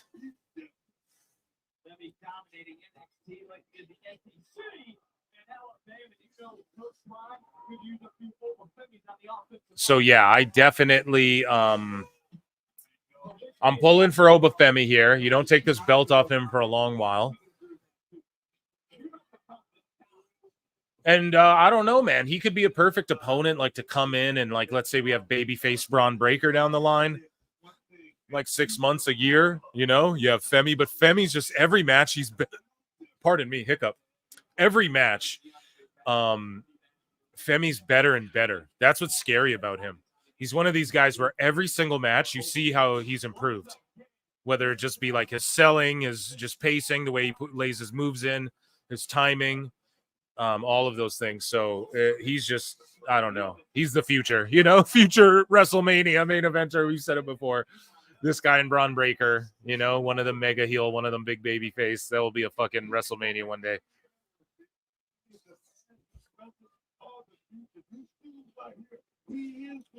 Stepping on his neck. I love it. Yeah. Squeeze the life out of your enemy. But yeah, this is the palate cleanser from the flips, and then Jada and them will put on a great match. But again, a women's match. So it's like Jim Cornette used to say, you know, they used to be special attraction matches, you know. So there isn't supposed to be a lot of them on, but now we're in an era where like women can go now, you know, which is great. And women are legit stars and draws in this business, which is great. Holy fuck, man. Did you guys see Obafemi just power him up into a shoulder breaker? Phenomenal, man. He's just better every match, dude. Look at this. Goes for the suplex into the corkscrew fucking shoulder breaker, dude. Wow, man. Phenomenal. Yeah, make sure you guys are running those likes up. But yeah, I want to see these D'Angelo guys go up. I just think they're ready. Like because there needs to be more room, especially with TNA guys in NXT. Fucking make some room. Just have these guys go up, do some jobs. No one will be mad. The bell clap. It's funny because like Rhea and Damian both do that too, and Oba does it, and it's just such an old school move that still works somehow, and it's so cheesy. Chokeslam. You getting chokeslam, fool? No, he's fighting out of it. Oh, he just... Wow. But yeah, I think Hendry and Ethan is going to be really good with Trick as well. And then you got I'm going to go so hard for Trick's entrance and Hendry's entrance, dude. And then you got some shenanigans, and then Perez always like I'm always sleeping on her matches, and then they're always better than I anticipate, and also Jada Parker's in it. So, and then Giulia might show up. So, which if Giulia shows up, I feel like Alexander might not. but the Rocky Mountains, people pointed it out in the graphics. They're like, yo, the part of the Rocky Mountains. Now, this could be crazy X-Files. I'll play an X-Files because I can't tell anything at them. But the Rocky Mountains run through like Canada. They run through Alberta and all that. And so someone was saying like, no, that like even though they're in Colorado, the Rockies they're showing on the graphic and the red X and all that shit is to tease the north or whatever. It's like the northern part of, I don't fucking know how true that is, but yeah, they do run through Canada, so it makes sense if they tease that in the graphics. They did it with Punk, they did it with Bray, they do it all the time. You know, WWE does that shit. So it's look at how D'Angelo just throws Femi too. Like, wow. But yeah, it wouldn't shock me if the North reunite here and go on a Giulia's in the crowd. Hold on. Is that a show me that? It could be Vacquer. Yeah, it could be either of them. It could be either of them. Someone prove to me, Giulia, not calling George, not saying you're capping, but you guys know me. I want to like know. Oba versus Bronson. Oh, no, just kidding. That's what fucking meat. You know, those neck beards are just, but for real, that match would fucking cook, dude. Here we go. Oba's going to hit the big choke slam. They showed her in the pre-show. Wow. George Capture getting an air horn for fucking, I missed it. I was making thumbnails on that, dude. So Tony is so strong. He's ridiculous. That's what I mean. Bring him up to main roster. Maybe have them lose to Judgment Day a bit. Then they eventually go to SmackDown. Or when SmackDown goes to USA, then they start whooping ass. I don't know. But that's amazing, dude. Cora Jade. Yeah, people are saying Cora Jade, but she has a really bad injury, bro. I don't think she's back yet. She's going to be out a long time still. And like from her rehab, if you follow her on like socials, where she's at in her rehab, she just finished. I'm not going to get all technical with it, but there's this, I don't even know what it's called, right? I'm not a goddamn doctor, but there's this certain workout you do where you're like, when you get past those, then you're allowed to start like really in-ring training again. She just finished those. So unless she's capping and filming videos a week behind or whatever, who knows, right? Medicine is crazy. The like with stem cells and what WWE and modern medicine can do, man, it's, you know, people can recover quick, but I don't think it'll be her. But if it is, awesome. You know, I won't be mad. I love me some Cora Jade too. So yeah, but fucking, or Giulia hops the barricade. Hey, Giulia's in the crowd. Let me throw this one out. Let me X-Files myself here. Giulia's in the crowd. Fucking, they show her before the women's title match. Roxanne's talking shit to her. After the match, she jumps the barrier or some shit. Who knows? Right? Something could happen like that. It's WWE. Femi with the late count kick out. Holy shit. What a match, too. The outside shit. Everyone needs to stop doing spears and super kicks. But other than that, the outside stuff was good. We haven't seen much outside stuff on this card yet. Obviously, Wentz and Wesley did a bit of that, but as long as everyone does a little bit of it, we don't all do stair spots. You know, I throw you in the pole next match. Maybe someone gets thrown in a stair. Boom. Bro, look at Oba, too. Like, we're putting over D'Angelo's strength. Look at how Oba, like, he's a freak. He just powers that dude up, throws, like, look, like D'Angelo's not he's not a light dude. He's not a big, tall guy, but he's not a little dude by any means either. He works out for sure. Nice. Both over the rope, Cactus Jack style. Nice spot.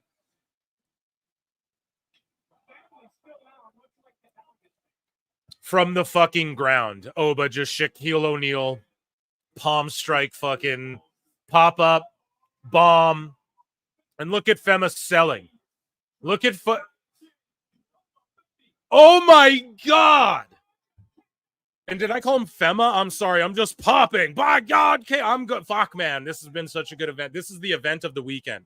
I know the crowd in Berlin was awesome, but so far these matches, I'm like, fucking take my money, dude. You know? Like, my God.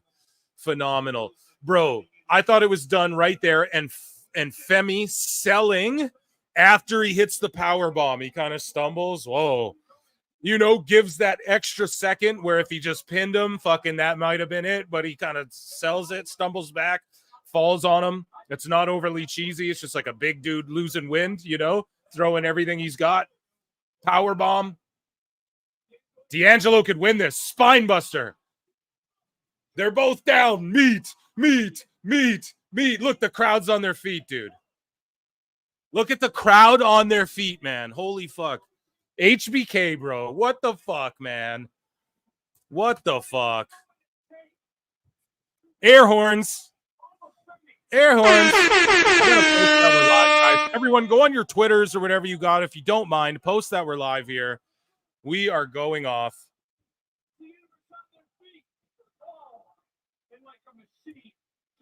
I'm tweeting about this. Sorry about my silence. I'm staring at the screen while typing without looking. Power bomb. Yeah, now he's going to finish him. Another bomb. Boom, the sit out. Batista bomb. It's done. Fucking what a match. Oh my God. Is it hashtag NXT No Mercy? What is it?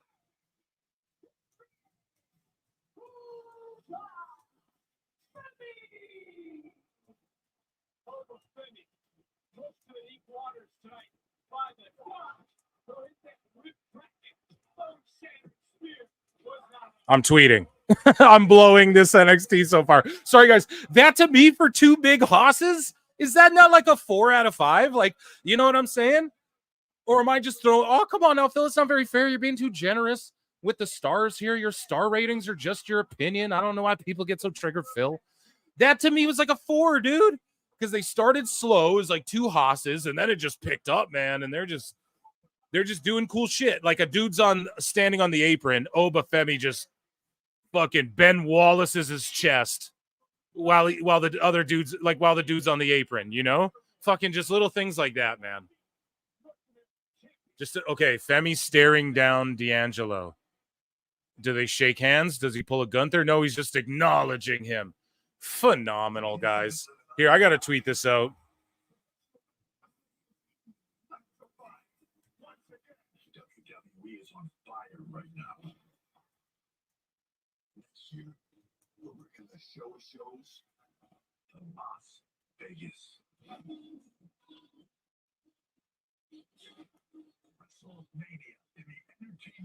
Okay, I am just posting.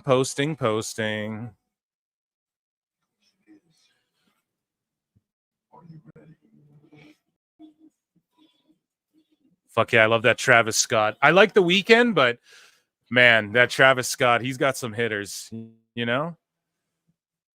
Here, I might actually see what some of my here. Give me a second. We'll jump into some Phil Marks bookmarks here too.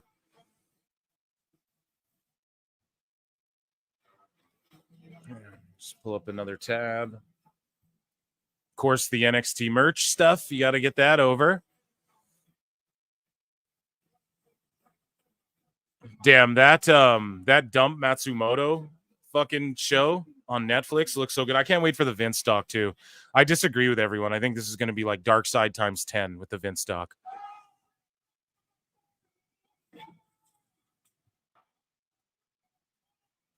There, let me copy this. They're just showing highlights of Cole freaking out and shit.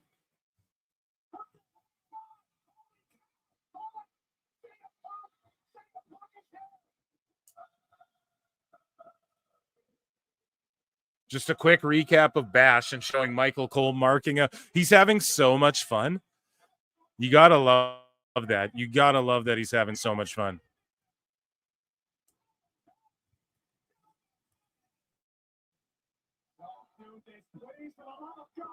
Whoa, whoa, whoa.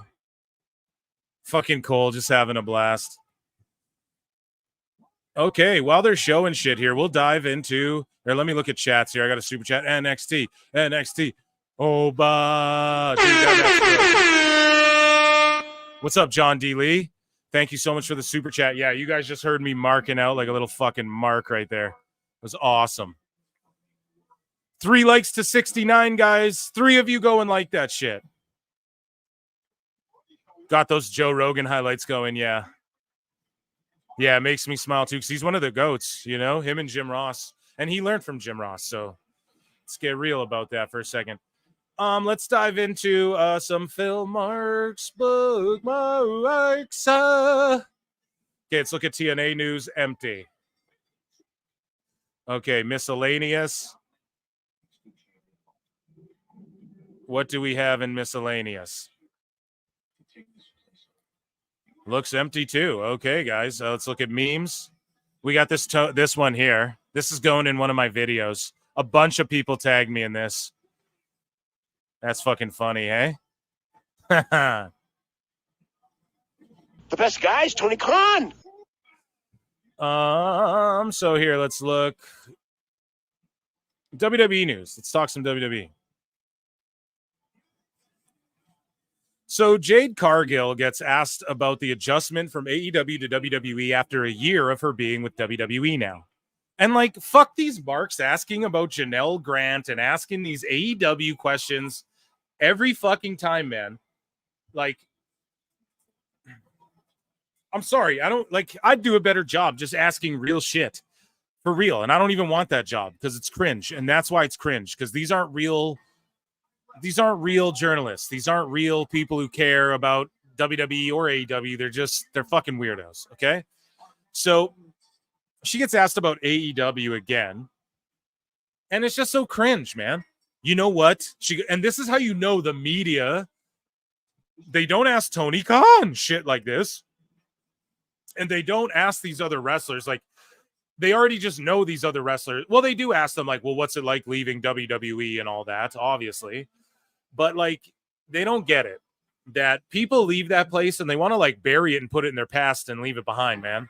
WWE, they all go to AEW and go, I'm so proud of my time there. I'm not burying it or anything, but blah, blah, blah. Unless you're FTR, who signed yourself up for fucking 7 years and got to suckle on the teat. Anyway, yeah, I'm taking shots now. You blocked me, motherfucker. Anyways, though, Jade Cargill was asked about the adjustment from AEW, and she goes, you know what? I'm so tired of answering questions about AEW. I'm proud to be from there. However, I'm here. I'm focused on what I'm doing next. And what's next is just solidifying, owning these tag team titles and making a name for ourselves. Boom. Boom. Okay? Stop asking her dumb shit. Ethan Stage is backstage. Speaking of dumb shit, and of course, Brandon Thurston tweets this out. He doesn't tweet out, like, anything fucking important. No, like, any of this shit Tony Khan's talking about. He did nothing. He's got no gripe to pick. He, of course, had to snip this and get this to his followers. Thurston's a fucking goober, too. And I quoted this and said, goofs. I'm just done, like, for real. I'm not. It's clear. The agenda's clear. Familiar with Janelle Grant. So here's Cody Rhodes answering this like a consummate profesh, as we have Trick and Ethan on screen here.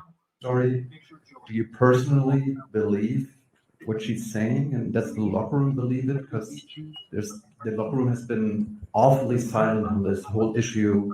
You know, the allegations about sex trafficking and rape. Yeah,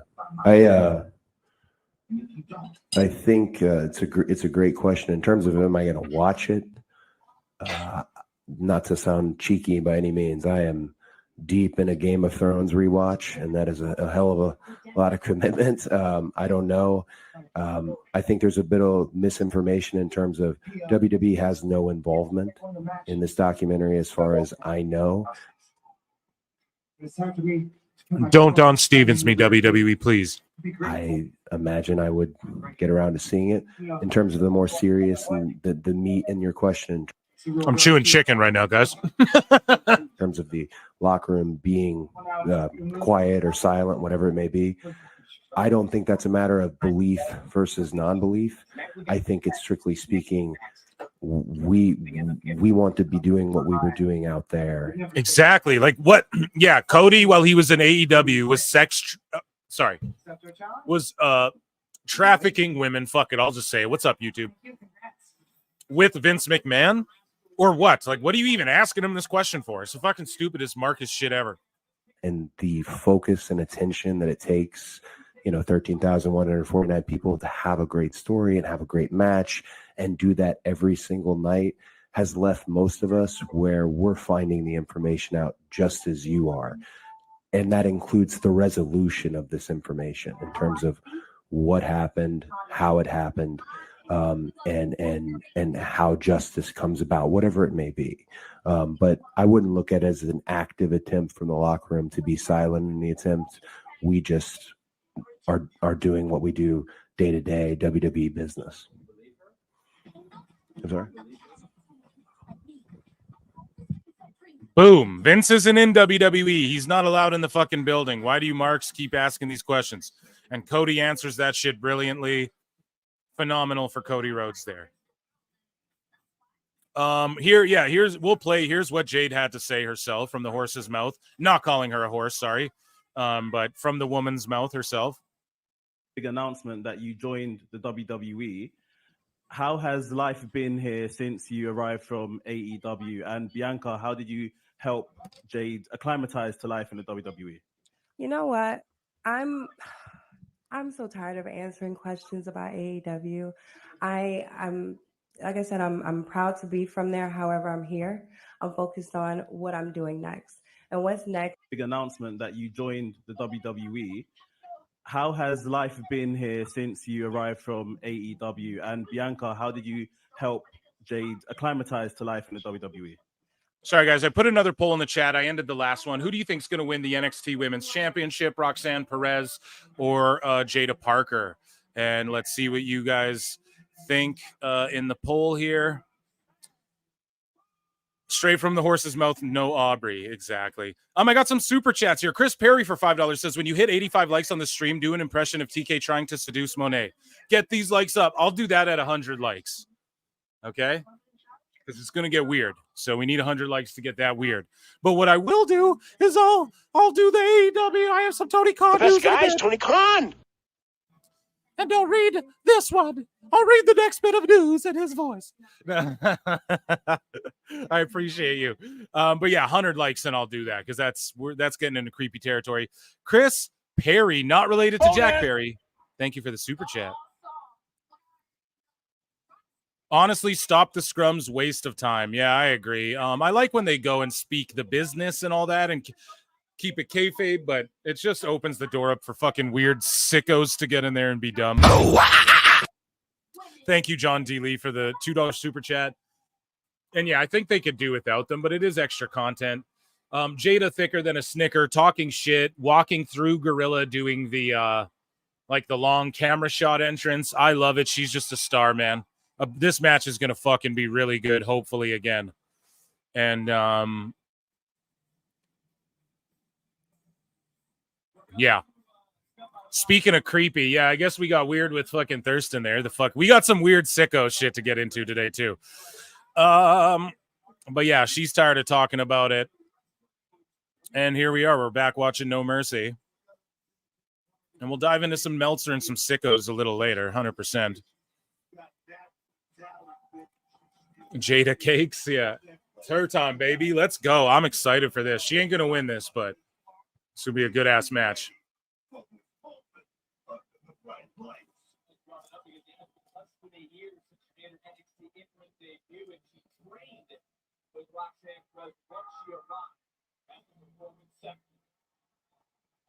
And shout out ring announcer Alicia Taylor, who is back in NXT announcing this one.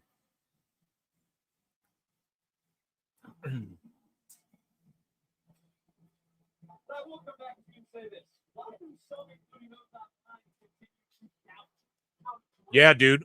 Commentary just said it. Why do people continue to doubt Roxanne? Because she's so fucking young. That's why. But she is a prodigy. 22 years old. That's why they keep her down here. And she's going to be the one to get all of these. Giulia, they're talking about Delta and all this. Roxanne's going to wrestle all of them before she goes up to main roster because she's got 10 more years until she's even in her prime, you know, as far as like wrestling knowledge and all of that stuff. And she stays healthy too. She's phenomenal.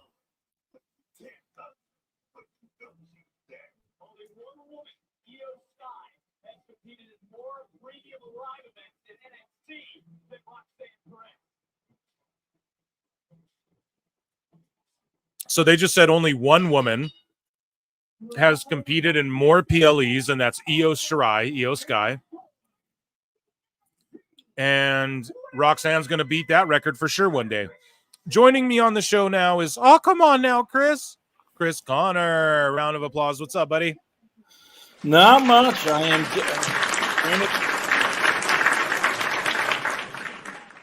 Randy is finally back. I'm watching some football, flipping in between the wrestling, so I am hanging in there. It's been a good little card.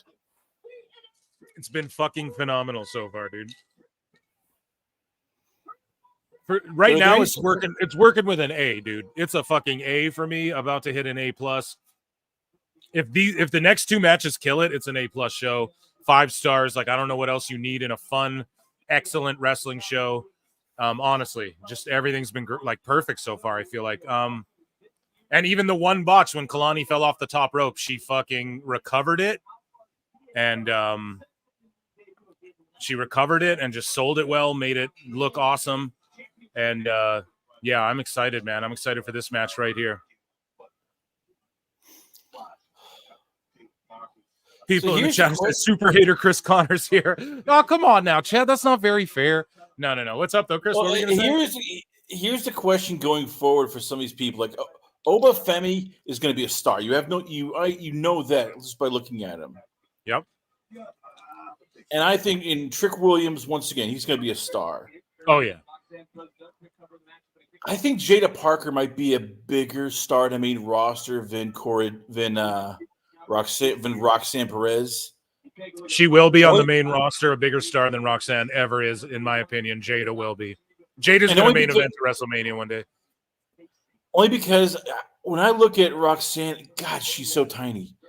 Mm-hmm. And when you're putting her against people like Jade and Rhea and Bianca, it's like, how do you sell it so it doesn't look like a small child taking on an adult? Well, see, with women, I don't think that matters as much with the women. Not to be sexist, Phil. Oh, come on now, Phil. That's very sexist. But like, it kind of does. I mean, you can't put her against Rhea Ripley and go, "Oh yeah, Rhea's just gonna bump all around." It just looks weird. I just think that she's there. Like, she's only 22. I was just talking about it before you hopped on, and she's gonna get over all these like Delta, Giulia. She's gonna be in NXT for a while. And she makes it work in NXT, even this cowardly heel shit. And she gets her hair grabbed and whipped to the ground. Like, we know how to, they know how to book these matches and how to sell this. Like, Kalani did a great job too of like selling Wendy Chu's 1 or 2 or 3 power moves and then getting all of her flip shit in. Now Roxanne doesn't really flip that much, but you know, they pace the show correctly too, because like this is more or less the same psychology, right? Little versus big, and yeah, hopefully this match, it's going good so far. I'm into it. She goes for the butt bounce. And I don't know. Yeah, I think Jade's going to be a huge star one day. And Perez is just here to like, she is only 22, bro. But when she's 32 is when she'll be in her prime. Like psychology wise, you know, like business wise. I think she's already so good right now. Yeah. I think she's already better than, some of the people in the main roster. It's just, I mean, she's probably closer to 5'1", 110 pounds, and now you have some of these women who are just getting like 5'7". Well, Vacquere's about to come in, so like you got Roxanne versus Vacquere. Vacquere's like 5'2" or something. Like, it'll work. Trust me. That's why she's here. She's gonna make Giulia look good. Giulia's not big either, So they're gonna make Giulia look good. She's gonna make everyone look good. That's her job. She's already like the vet, but she can stay in NXT for another 5 years if they need her to. She won't even be 30, so it's like, just keep her here for another few years until they really need someone legit up there on the main roster. And until then, just have her do sort of a reign of terror, get all these younger kind of green girls over, green girls over, and then the girls who need to acclimate, like Giulia and shit, to the style, Vacquere. They can do so by fighting the likes of Roxanne. So that's how I see they're going to do it anyways.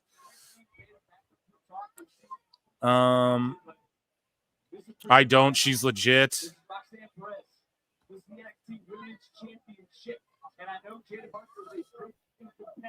I'm doing NXT and football and NASCAR at the same time. That's pretty wild. Small women and big women wrestling. Dude.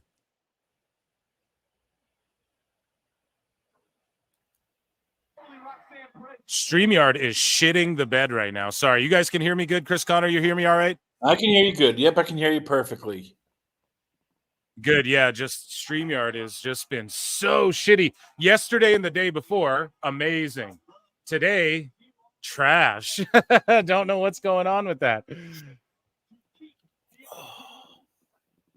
They're trying to silence me. Chris Connor's the Black Helicopters. Roxanne needs. See, that's what I was looking for. Awful Wrestling says Roxanne needs growth surgery, and he said before something about someone's ass. Here it is. Jada Parker's ass is world class. Okay, you fucking old fogey. No, it is, bro. It's out of this world. But yeah, that's what I was looking for, and I noticed StreamYard is fucking around. So, and I sent you a link there, Awful. I don't know if you're busy or whatever, but feel free to hop in and talk some shit. These refs too are phenomenal. We can't stress that enough. Refs have been a big topic here. Go. In other words, not like your arch nemesis Aubrey Edwards, just in the camera shot all the time. Fucking Aubrey is just horrible, man.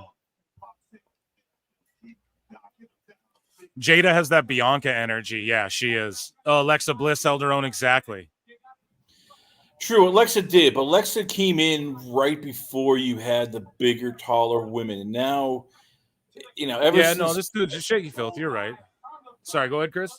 I was gonna say, ever since the rise of, I'd say, Rhea Ripley and Bianca, and now we're seeing Jade Cargill, and now we're seeing even, to a lesser extent, even Zoe Stark. I mean, they're just taller, they're bigger, they're more physical, and you look and you go, holy crap.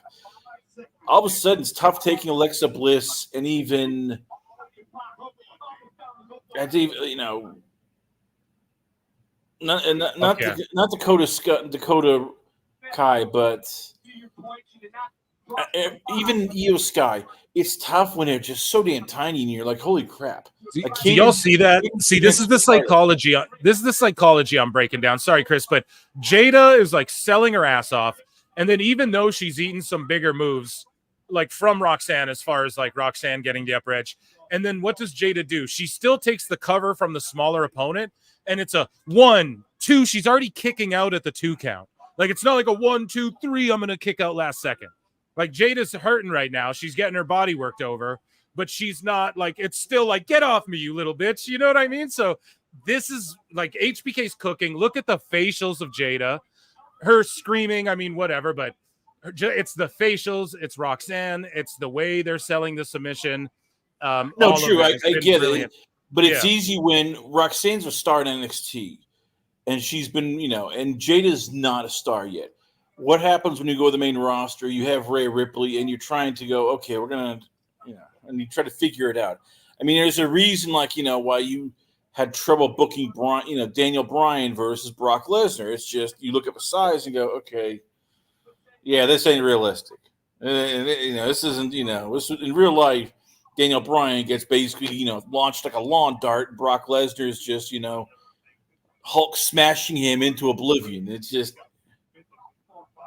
Someone saying wrestling is subjective, different strokes. Yeah, it is, but it is different, right? Strokes. Like, it's just it is different strokes, but like there's ways to measure like what is good, what society deems good, and it doesn't mean like sheep, but it just means like I don't know. If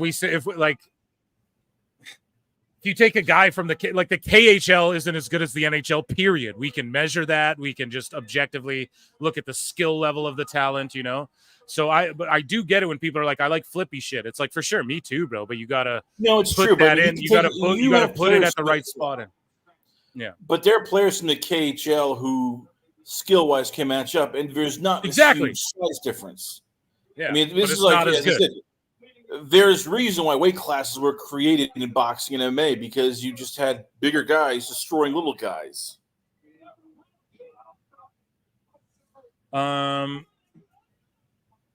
Who didn't hit the like button? Yeah, thank you, Awful. Listen to fucking Awful. Awful, are you in the chat talking about facialing women and you're not in here talking shit on the actual show?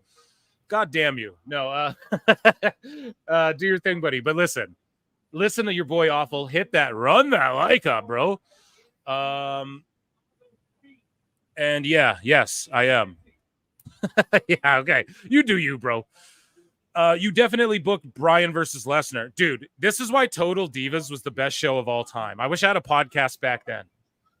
I might EFAP that on Patreon with you guys. We could just watch all of the old Total Divas. I don't know if people are into that, but it gave you some gems like fucking Daniel Bryan was injured. He wasn't allowed to wrestle, but he's there hanging out with his wife at the time, and he's showing John Cena like he's crawling around on with one hand in the air, kind of like if you watch a John Jones UFC fight, how he like crawls towards his opponent. Daniels was doing that, and he's like, yo, I designed this whole style. Like, I was going to do this against Brock Lesnar. He's like, we're going to do this whole feud where I'm doing like this monkey guy shit where he can't catch me and I'm rolling around and, you know, like I'm like outwitting him with like this, like I'm staying really low. I don't know. It's fucking cool. And then also you get to see, obviously, the Total Divas like being totally divas, right? Getting in bikinis and doing I like the show. I don't know.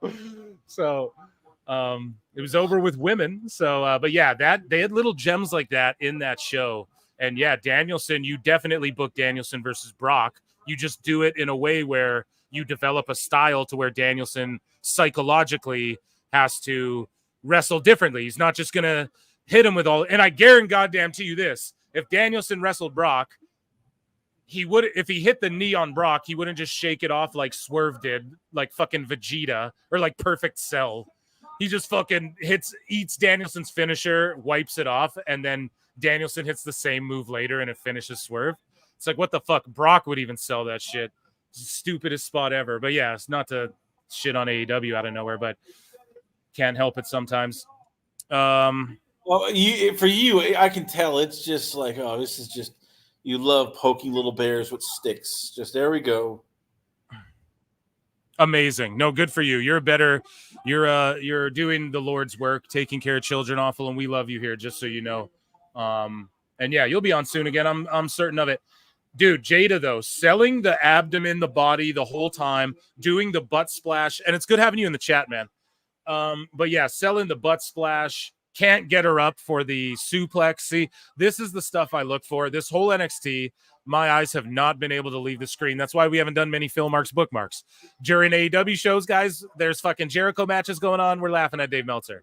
During this event, I just can't help but call the action. Like, this match has been phenomenal. The crowd's super into it. And I'm giving it, so far, I've rated every match a 4 out of 5. Phil stars. Phil S stars. There we go, dude. I love the reverse suplex, too. Kane used to bust those out, and they never anymore. And look at that. See, so Jada, eats a roll-up, and then she does a look on her face like agony because her abs are hurting.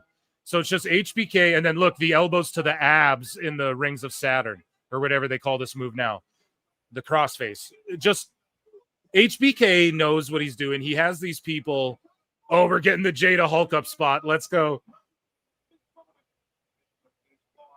Oh, fuck yes. Let's fucking go. Holding the abs still. Looks in the camera. Fuck you. Like, she just has it, man. Ahead of her time. Same with Roxanne. Roxanne. What is she doing, though? Oh, misses. Went for a Vader splash. Crushed her body. Now Roxanne will capitalize. Just a maestro cradle. Spin kick. Yeah, she is like AJ Lee, though, for sure. You can tell that's her inspo. Guillotines her on the rope by shaking her off. Here we go. Butt bounce. But out of the ring. Out of the ring. 5-star match. 5-star match. No, I'm just kidding. For $5, Jimmy B says, anyone know the name of Zoe Stark and Shayna Baszler's team? I've just been calling them the stud line this whole time. Yeah, they're like the... What are they called? The fusion dance, huh? What are they called? It is Fusion Collective. It is it's the Pure Fusion Collective. And look, I get it. You can't. There's probably like a list somewhere in WWE. Like, yeah, we can't have assassins, killers, You know, you can't use the word ass too much. I mean, there's probably because it's a PG show. Speaking of ass, the NXT cameraman knows what the hell he is doing. Sorry, go ahead. I mean, you can't use. I'm guessing there's like shooters you can't use, or cripplers, or anything that's considered violent. You can't use any more WWE terms of words because it's this is for the kids. So like, I don't think Dis wants to have to hear his kid go, Dad, why are those ladies called assassins? What's an assassin? Yeah, or like, why are those ladies making out with champagne? I get it. And that's why Netflix is good, because people think about it. A lot of adults, and Roxanne won. Round of applause, guys. What a fucking brilliant match that was. Another 4 for me. If this was like a Mania and there was like a big long-term build, it would get the 5th star from Phil. But that sort of stuff matters to me. I'm giving it 4 based on just the work, all of it, right? You get a point for the psychology and the selling and all of that. You get a point for just 2 professionals. They look professional. The production, the match itself was good. Everything, that's how you get stars from me. It's not just made up. Oh, you get a 7th star if you fucking showed me out at a PWG show. But yeah, I don't know what their team name is. Ass is what it is, right?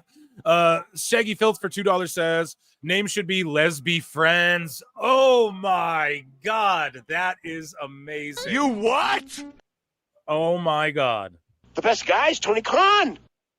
that is. And speaking of the Lesby Friends, right? So that actually sort of adds on to what I was saying before I had to drool all over the nuts of this. Oh, lights are out, guys. Lights are out.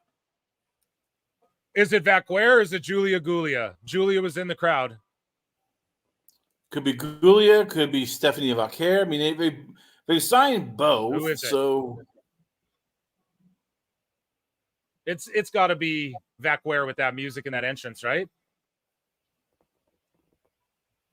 Let's see it. Who is it? By God! It's Giulia. She's here. Oh my God. Oh my God. DeMarco fucking Giulia's here. We knew it because we didn't get the Vacquer in the crowd shot yet. We just had her at the Mexico Live event. So when we get that, that's when we'll know. Roxanne's selling it like she's confused. Huge mega star. And look at her. Look at Giulia, bro. She looks like $1 billion. Like, people would say that about Shinsuke. It doesn't even matter if he's a wrestler or not. The guy walks through the airport. He looks like a star. That's Giulia, dude. Look at her. And she's gorgeous, right? And I mean, it's just same size as Perez. So Chris, you were babbling all that. No, I'm just joking. You're talking all that shit earlier. No, but they're the same size. That's why Perez is champ. All these girls are. Maybe Delta's bigger. I'm not sure, but look at her looking like $1 billion. And this is amazing. And this is what we get at the next takeover or whatever. And they can't go, oh, this is, I don't know. The WWE and NXT specifically has always done this. It's always, you're at a takeover or you're at a PLE and then someone shows up and then we get the story from there. That's how they've always done it. So they invented this as far as no, it's been done before, but as far as I'm concerned, it's like original to them, So anyways, I think that match is going to cook. It's going to be great. Obviously, Giulia's coming in. She's going to win that title and go on a reign with it, I think, because there's no way she loses, or she loses. They trust Roxanne, and then we get Giulia versus Kalani down the line, and then she also battles Vacquer or something like that. Who knows? But we're shaping up. It's going to be Giulia, Vacquer, Delta. They're all going to be the future of NXT. Or maybe some of them go to the main roster right away. Who knows? But it appears as though everybody's going to have to spend a little bit of time in the PC. They made some announcement like that earlier too in the week, but I don't think it that doesn't mean oh, you have to work in NXT. Just means wrestlers have to go to the PC first, mandatory, which that's all you should do. They're playing a great package for Javon Evans, who's a future star as well. NXT's cooking. 4 out of 4 for every match. For me, again, I would just say the story between Roxanne and Jada, it was kind of quickly just thrown together.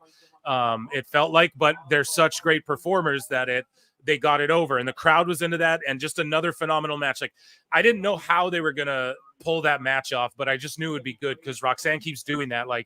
She keeps going in there with Lyra, who I don't give a fuck about, and then she has a great match.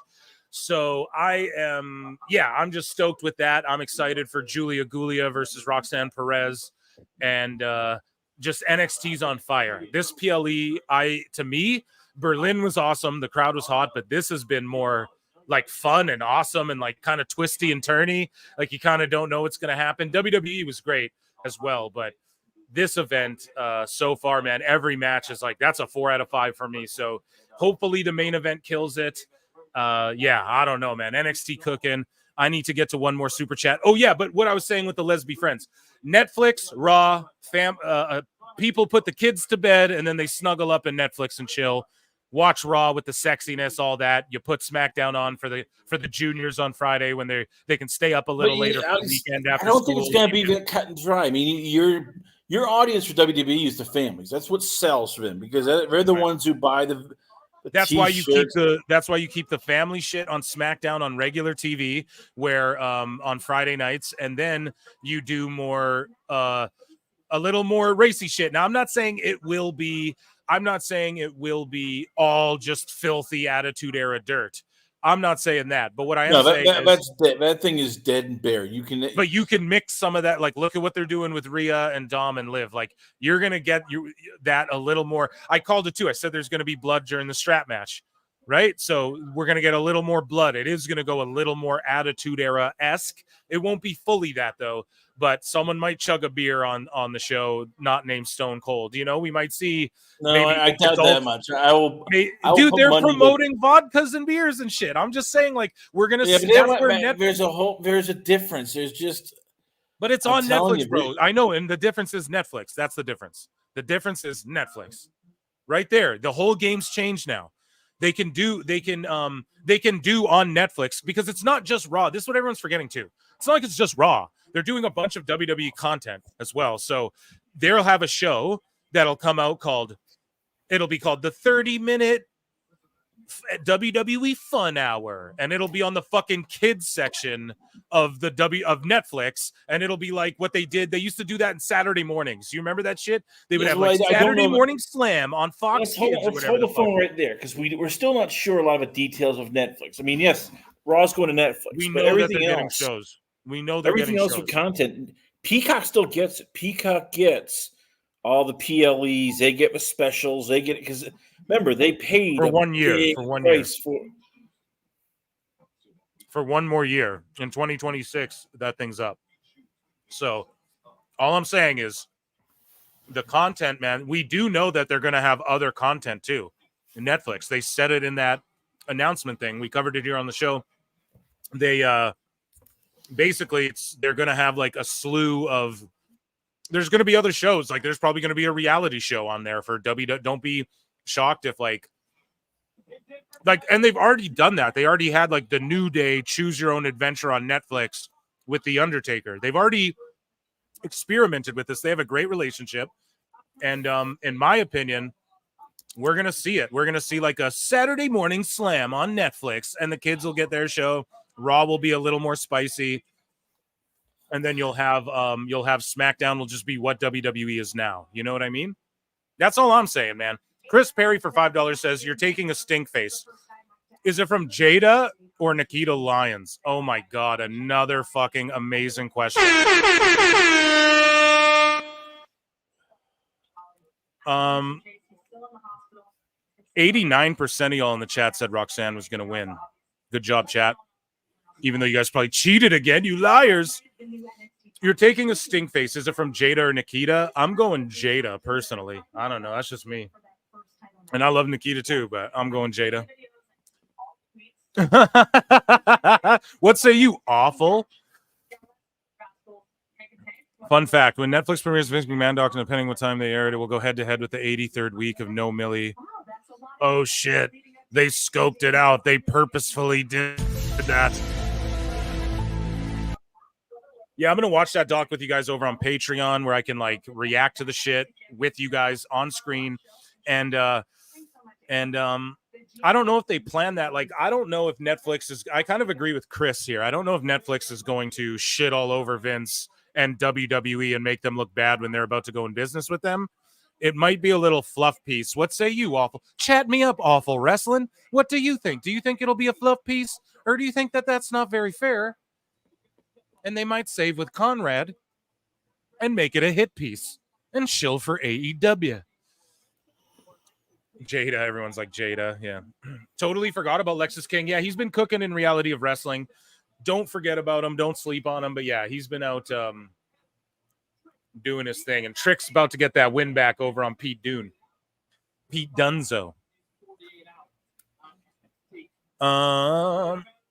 In a matter of moments. Here's an early question for you. Next year, yep.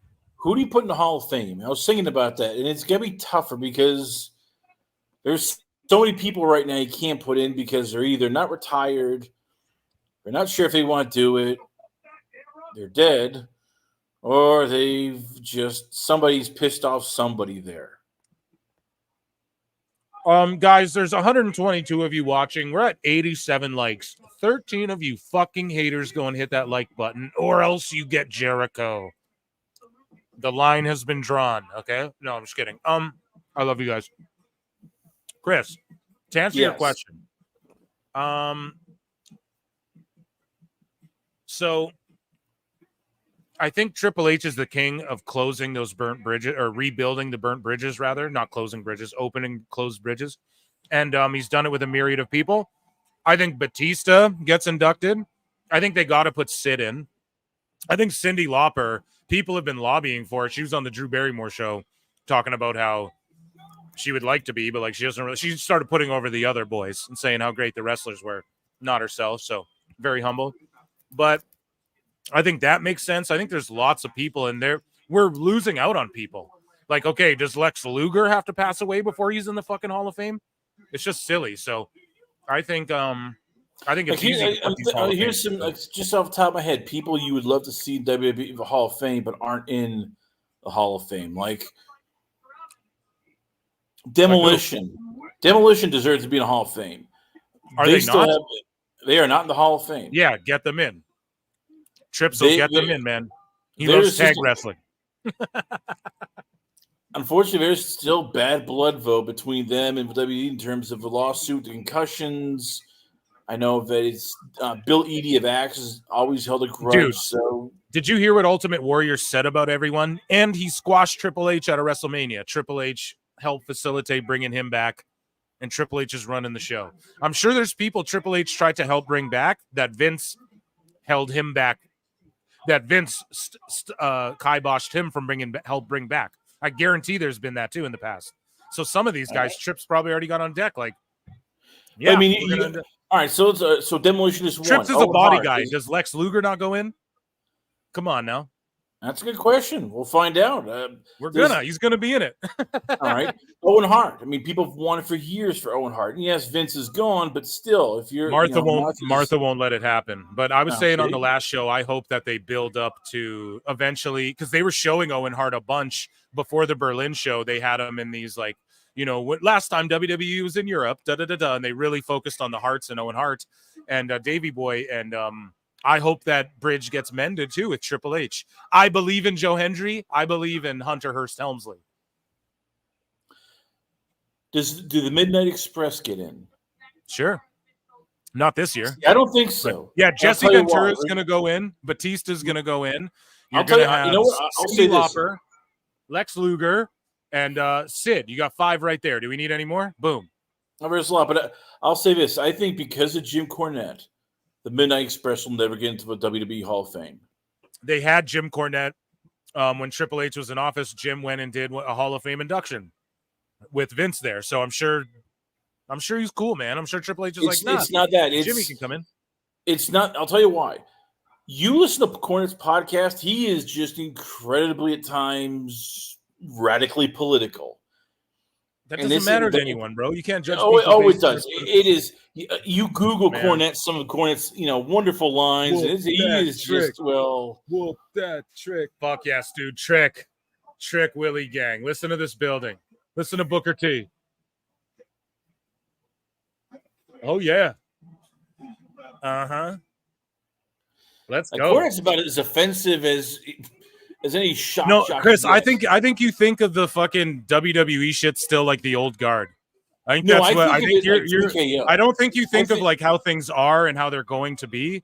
I think you're always looking at like what they've been and how Vince was and da da da da, and that's all. I think that's where we differ with that stuff. If it was Vince, I don't think Vince would care. I think TKO does not want to be associated with Nah, certain I don't think things. TKO cares. They're not listening to podcasts, bro. They care about mainstream. Oh, this is what they care about. Oh, he has the biggest wrestling podcast in the world. Okay, let's go. They don't care if you vote Democrat or the world's shifting away from caring about that shit. It's not that, though. It's not. Oh, God. You gotta let me finish here because I love you, but you're doing this to me, Phil. It's not him being Democrat. It's him referring to Dana Loesch as a cunt. It's him wishing, saying, well, I can't say about anything about Donald Trump's assassination because I don't want to get arrested by the FBI. It's his. Right, but that was a hack joke that everyone said, oh, they shouldn't have missed. And it's like a couple people got canceled for it. And then now no one cares if you made that joke. Like people just get outraged for a minute. People don't give a shit, man. Fucking Brock Lesnar might have pooped on someone's head in a hotel room, and everyone's talking about bringing him back. I love you, but you look at this as if, oh yeah, don't worry, everybody forgive it. It's like no. People have very, very short memories. Okay, why did he come and do? Why did Cornette do a Hall of Fame induction? Like, how did that happen then? If they're so worried, when did you do a Hall of Fame induction? Like years ago, he came and did it. Like, who was? You were just saying before. Oh, they have like there's some people with lawsuits and all this shit, and I'm like, well, Triple H helps. Jim Cornette is not the WWE Hall of Fame. He inducted people into the WWE Hall of Fame not that long ago, and he did WWE Table for Three with Bischoff and fucking Michael P.S. Hayes, where he starts going off on Bischoff. That was during the Vince era. That was even before Cornette's gotten but more that's political. Triple H. That's when Triple H was mending the fences, though. Like Triple H was that was when he was in the office. All right, mending here's the another fences. What I person, mean. Phil. That's what I mean. Like, I'm pointing. That's the evidence. Triple H helped mend fences. Then he was helping with the Bruno. The Ultimate Warrior shit was before that. The Ultimate Warrior shit was before that. Ultimate Warrior called people F slurs. Accused HBK and Vince McMahon of screwing each other. Once again, come on, bro. Once again, that's what Vince McMahon, who I don't think would care. TKO, I think they're a little more politically sensitive. I don't think they care about politics. You know what? Here's one that we both can agree will probably never go into the WWE Hall of Fame. China. We believe in Joe Hendry. Let's fucking go. Yeah, and they make China dolls now, and they inducted her into the fucking Hall of Fame, and she could still get a solo induction one day. And she just did porn, so it's like, corn. And a bunch of girls have done that. Like a bunch of girls do that shit now. It's like not even. No, they don't.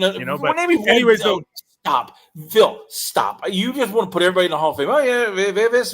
Don't worry. We'll just wax over it here. So 8 likes to get to 100, please and thank you. And Joe Hendry, we believe in Joe Hendry. He made his epic entrance. Both of these guys are super over. The building was just erupting for Trick and fucking Joe, and then they're booing the shit out of Ethan, who got a very well-deserved champions entrance with the backstage thing. Also, he was featured on SmackDown, and also his vignettes and his promos and everything. If you're watching NXT, like he's phenomenal. He stepped shit up.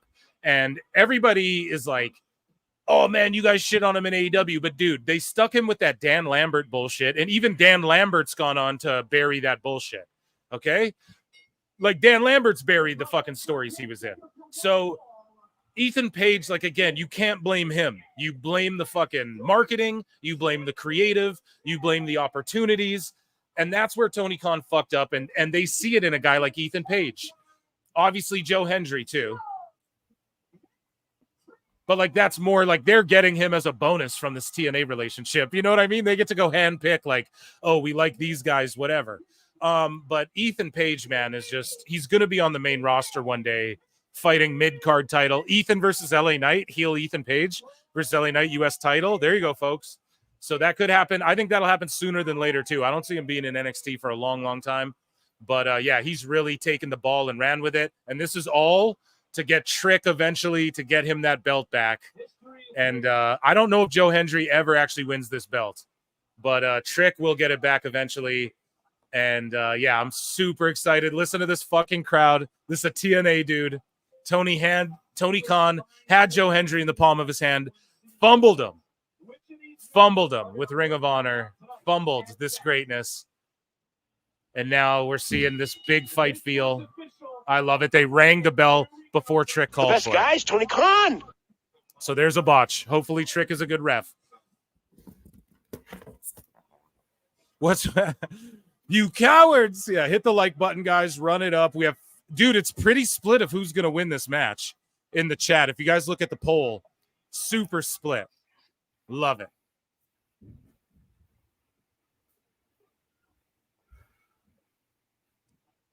Yeah, I want to see Hendry on SmackDown too. I think it'll happen.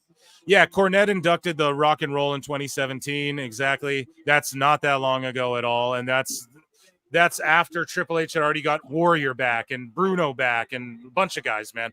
So, and then I want to see Joe Hendry on SmackDown. Me too.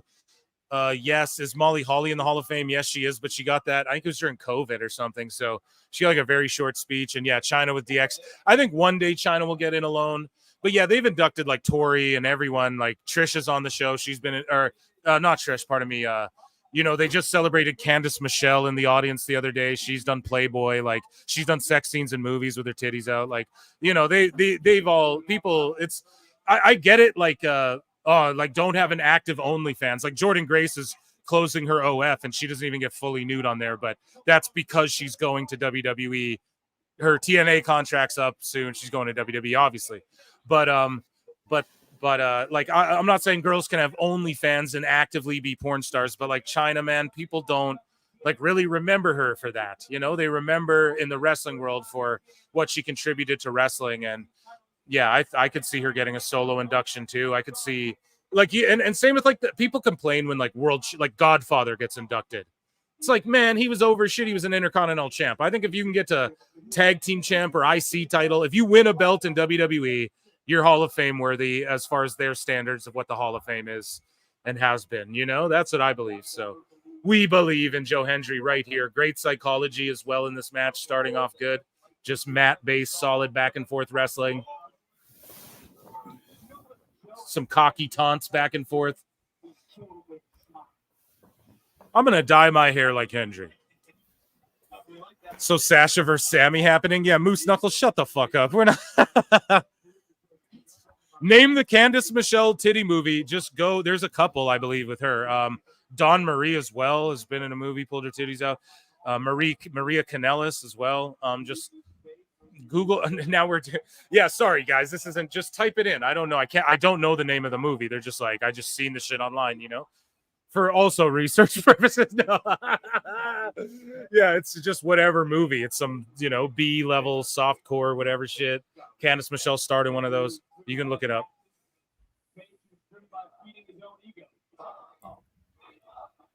You just had Paul Heyman get his Hall of Fame. He got inducted in the Hall of Fame. He's like, and this was his speech. You can't get canceled. And if you don't like ECW, suck my fucking dick.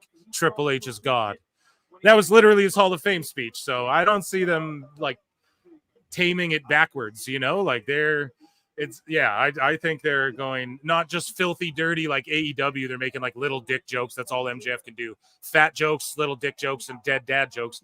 But yeah, it's, you know, I just think that they're not going to, like, okay, Victoria, they just gave her a Legends deal, right? She has a fucking sex tape, bro, that got leaked to the internet. Victoria, they just gave her a Legends deal the other day. She's obviously going to get inducted in the Hall of Fame. You can watch her right now. Type it in. Lisa Marie Vaughn, I believe that's her name. And there's a video of her, okay, doing the deed, like real crystal clear. They just gave her a deal the other day. They'd have Paige back in a heartbeat. She has a series of sex tapes that got leaked. I just don't think they judge. Joe Hendry, what a powerhouse. And he put over Sid Vicious as the reason he dyed his hair blonde, the reason he took himself more seriously, the reason he started using powerhouse moves in his arsenal instead of like the more indie style. Sid was the guy he credited, like before Sid passed, and again now that Sid passed. R.I.P. Sid fucking Udy, man. What a legend. He better get inducted this year.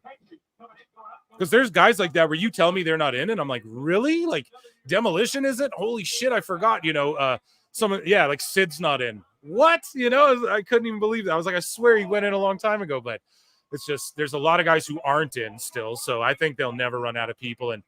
And yeah, if they pick 5 people a year, they'll never run out of people, you know. And Victoria, that could be a women's wrestler who gets inducted this year too. She just signed a Legends deal. I'll be back in 5 to 10 minutes, chat. You guys are, yeah, you fucking sickos tonight. You what? Relax, Phil, telling everyone how to look that. No, I'm just, yeah. You guys are so silly, man. Save that shit in a bookmark and stay locked in here. Or at least keep this video open while you go over, chat. Don't be fucking weird. Getting rated R. Yeah, dude. Woods was in that. The New Day is one of the greatest tag teams of all time. They'll be in the Hall of Fame. He's in a video banging Paige, dude.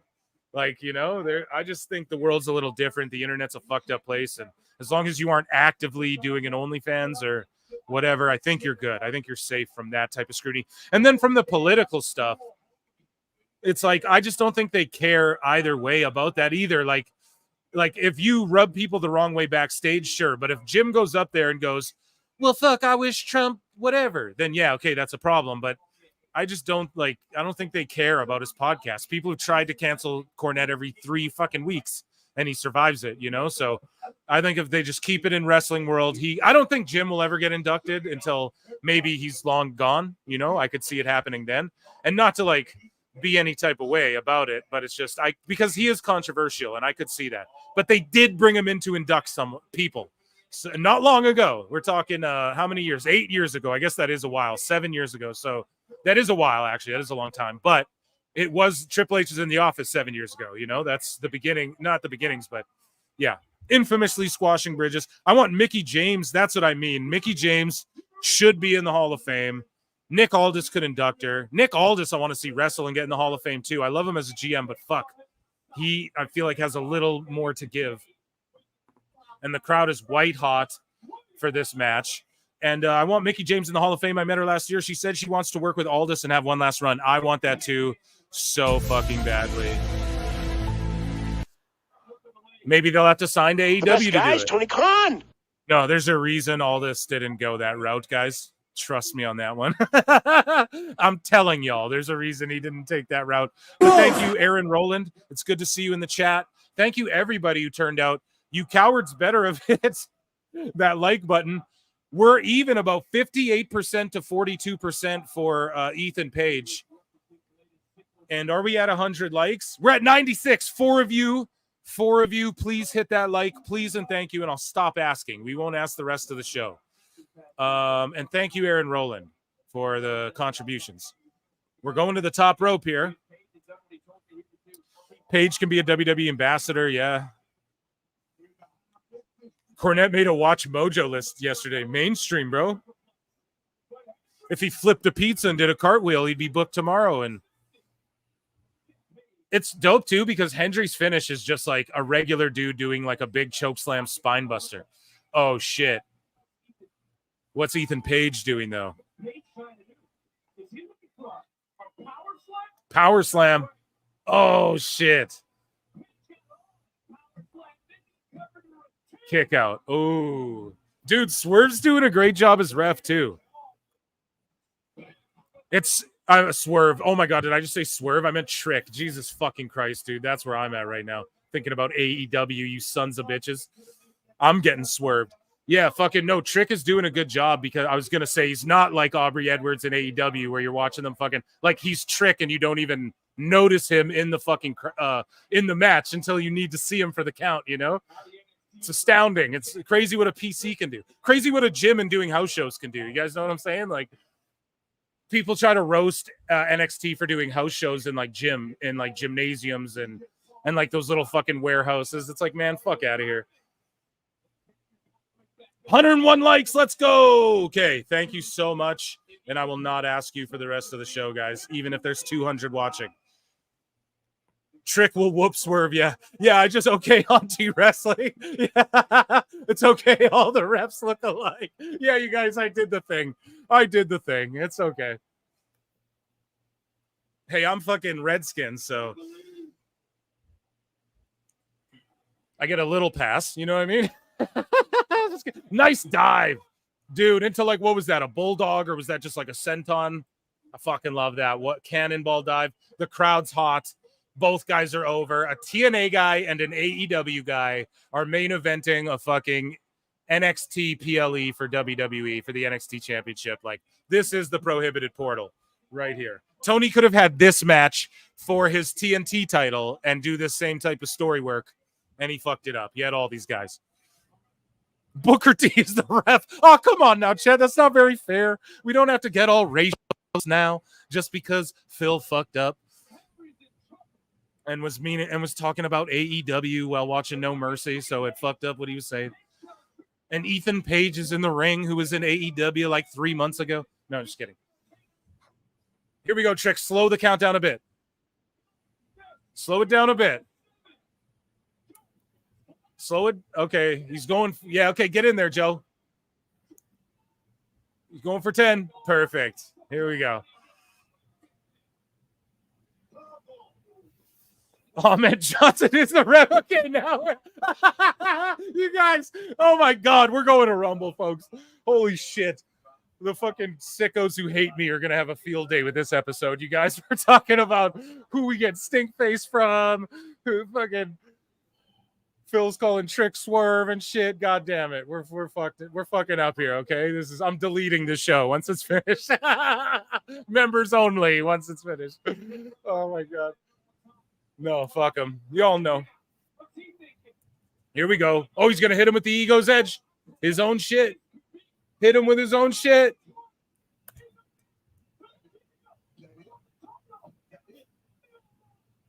I like how Swerve does the count where, like, he doesn't stop before he hits the mat. He follows through like he's going to count the 3, but then he, like, misses the mat. You know? Like, I was going to count 3. Like, look. 2. Like, he falls through. He doesn't stop. Oh, look how close my hand is. No, that's not how counting a pin works. If you're shoot counting, it's like, oh, you got to, like, move your hand at the last second type shit, you know? Swerve's doing a good job. Mike Tyson is doing a great job in there. Oh, my God. We aren't cussing. No, I know, guy. Trick, damn it, Phil. He looks like Aubrey in there. Yeah, overselling the game. You guys. Chat's fucked up. Oh, my God. No, you guys aren't. I love you guys. Got to be able to laugh, man. Yay, boo. Yay, boo. Here we go. Okay, stop European uppercutting. I swear, like, Bret Hart and Cesaro are the only 2 guys who European uppercut properly. Boom. Fall away slam. Kip up. Oh, yeah. Turn around. Joe Hendry. I'm going to read the super chat. Don't worry. We're just going with Hendry. Standing. Oh, dude. Roll to the outside, Ethan. Oh, shit. No, the rope. Oh, his foot's under the rope, not touching. Trick doing a good job officiating right down the line. Right? When Ethan said it's a conspiracy and Trick's going to screw me over. So no Josh Alexander. Yeah, we don't need that with Giulia, you know? We don't need that with Giulia. Oh, Ethan. Okay, now Trick better get up quick because I've seen him, like, eat finishers and get up, so. Oh, a different ref. Oh, he kicks out. Phenomenal. Dude, that ref hit the ring right away, too. See, sports-based. Oh, the ref is out. We need another ref now. We're not going to wait. I don't understand. For $5, Aaron Rowland says, I don't understand why if TK isn't going to run house shows, make his guy work indies on weekends and require 3 days a week in a training course. You get a fucking air horn because that's exactly. Just make them come to work and train with Dustin Rhodes and these guys. 2. Oh, my God. Sorry. It's at the peak of the match. You're 100% right. I'm going to leave your super chat on. Onto the belt. Is it a DQ? Because Hendry was the one who had the belt. Oh, and then Trick. What? Oh, my God. This match is just fucking all over the place. Oh, my God, dude. The timing on Trick, too, to make that save. Look at the crowd. Everyone on their feet. The kids are in the air. Oh! Holy shit, Joseph. Oh, a nut shot. Oh, my God. Oh, my God. Oh, my God. It's over. Oh. 1. He hates having to do it. Stop Aubrey Edwardsing. There you go. Wow. Yo, the finish to that match, man. Oh, my God. Was this a 5 out of 5? Chat? This was an A at least, right? An A effort. I don't understand why TK doesn't do anything, bro. Thank you, Aaron Rowland. I appreciate you. Man, let's close this chat. 57% of y'all said Ethan Page. Let's close this poll. And I want your guys' grades on this. So we're going to start another poll. We're going to grade this. What a fucking amazing PLE. What an amazing finish to that. I got swerved. Speaking of swerve, I got swerved like 4 times there at the end. Any of those could have been the finish, and it would have been like, damn, that was great, you know? TK is crying right now. I'm going to start a poll. What do you grade NXT No Mercy? Chris Connors, what do you grade NXT No Mercy? A, B, C, or D? I'd give it a B+ or A-. I mean, look, it was a good card. I wasn't a big fan of a tag team bout. I'm just not a fan of Axiom and Nathan Frazier. But otherwise, the cover card was fantastic. Yeah, that to me too, the tag match. But even that was a swerve because I didn't see Ridge turning on them all, and I didn't think Frazier and Axiom would just regain the titles like that. So, and they like teased the breakup between them. So I gave it a 4 for like, well, this match cooked, and then the shit at the end was amazing. You know, we're progressing the story in an amazing way. So I don't know, man. I give this shit a solid. That's like pretty much. That's like a 5 out of 5 show for not being like a takeover. Just overall in the annals of time, I give this like a 4 out of 5. I give this an A. I give it an A, a solid A. So chat, let me know what you guys think. And yeah. My only problem is the ref seeing a man get DDT'd on a belt. Yeah, I agree. But to me, it's okay because like the ref didn't see how the belt play happened. Oh, is this Pete Dunne? Oh, my God. Okay, Pete Dunne is fucking jumping Trick. Yeah, he's doing double duty. Yeah. Well, this is – I don't want to see – like, I hope Trick gets his win back. But, yeah, they obviously are going to build up Trick more before he gets to Ethan Page, obviously. Not that they need to build him up more, but it's all leading to eventually Trick will get that title back 100%. But, yeah, man, I graded at least like an A or an A-. And if it was on like a bigger stage and all of that, and some of these stories had more time to flesh out, it would probably get an A+ or 5 stars from me. But yeah, just overall, wow.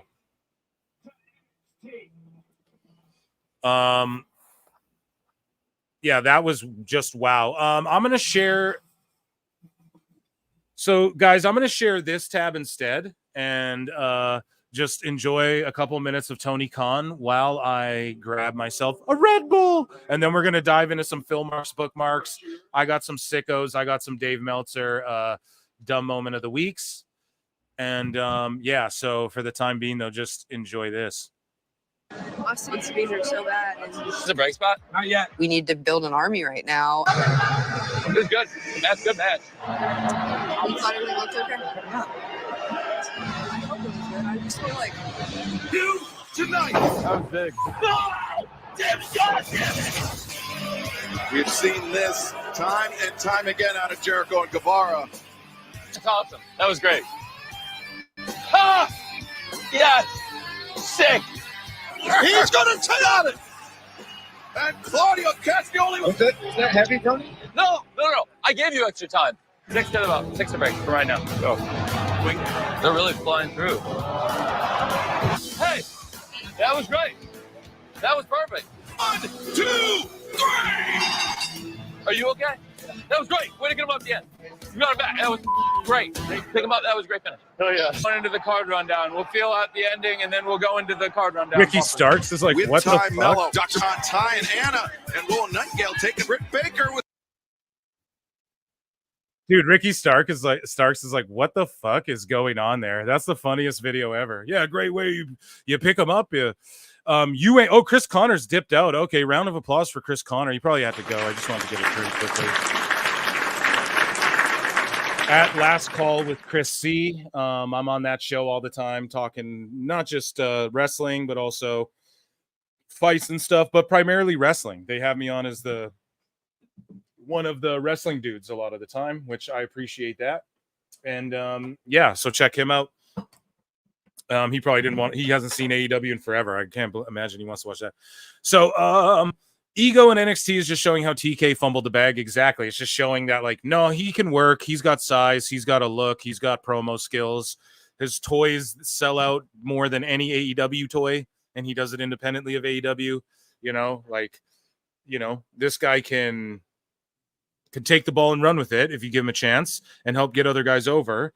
And he's been around for a while, and he was in TNA, and they were probably eyeing him up since TNA. And yeah, they saw it in him, and they put him in the right position. It's not all on the wrestler. Like, you can be awesome and look great like Swerve and all that shit, but unless you're put in the right storylines, then unless people invest in you the right way, it just doesn't really mean much. Thank you, you ain't hype.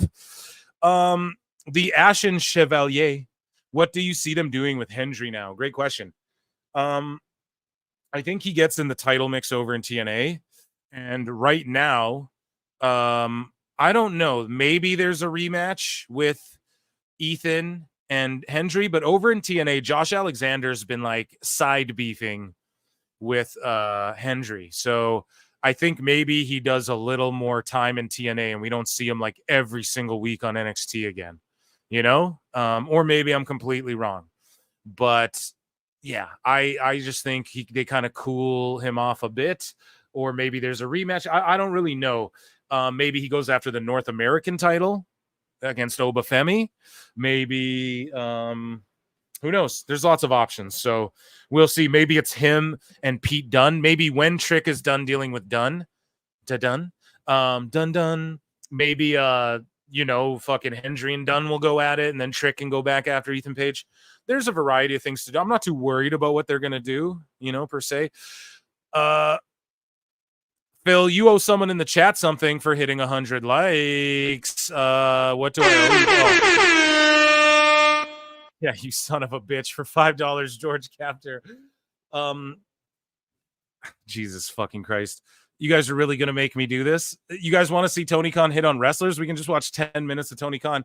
Oh, okay, but I did promise Chad I would do it. So, Mercedes, I love your luscious blue and orange and yellow and sometimes black and sometimes purple hair.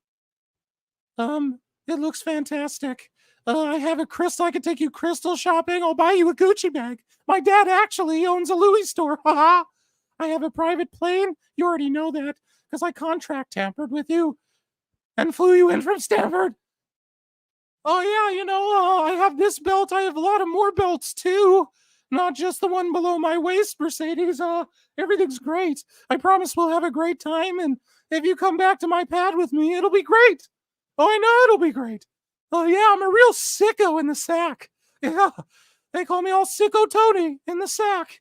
Yeah, you can bring Camille. She can watch, but only actually I'm going to watch. I'm going to sit in the corner and allow you. No, sorry, we're getting too weird. I like when your hair's like fire, and then I like when you do it like with ice, because you melt my heart. There you go. There's Tony Khan. You sick freaks. You sick sons of bitches. You guys are sick. I hope you guys enjoy. That was garbage. I told you I'd do it, though. Okay. Speaking of sick. Speaking of the sickos. It's time for everyone's favorite segment, and it is called Dave Meltzer's Dumb Moment of the Week. Rewind.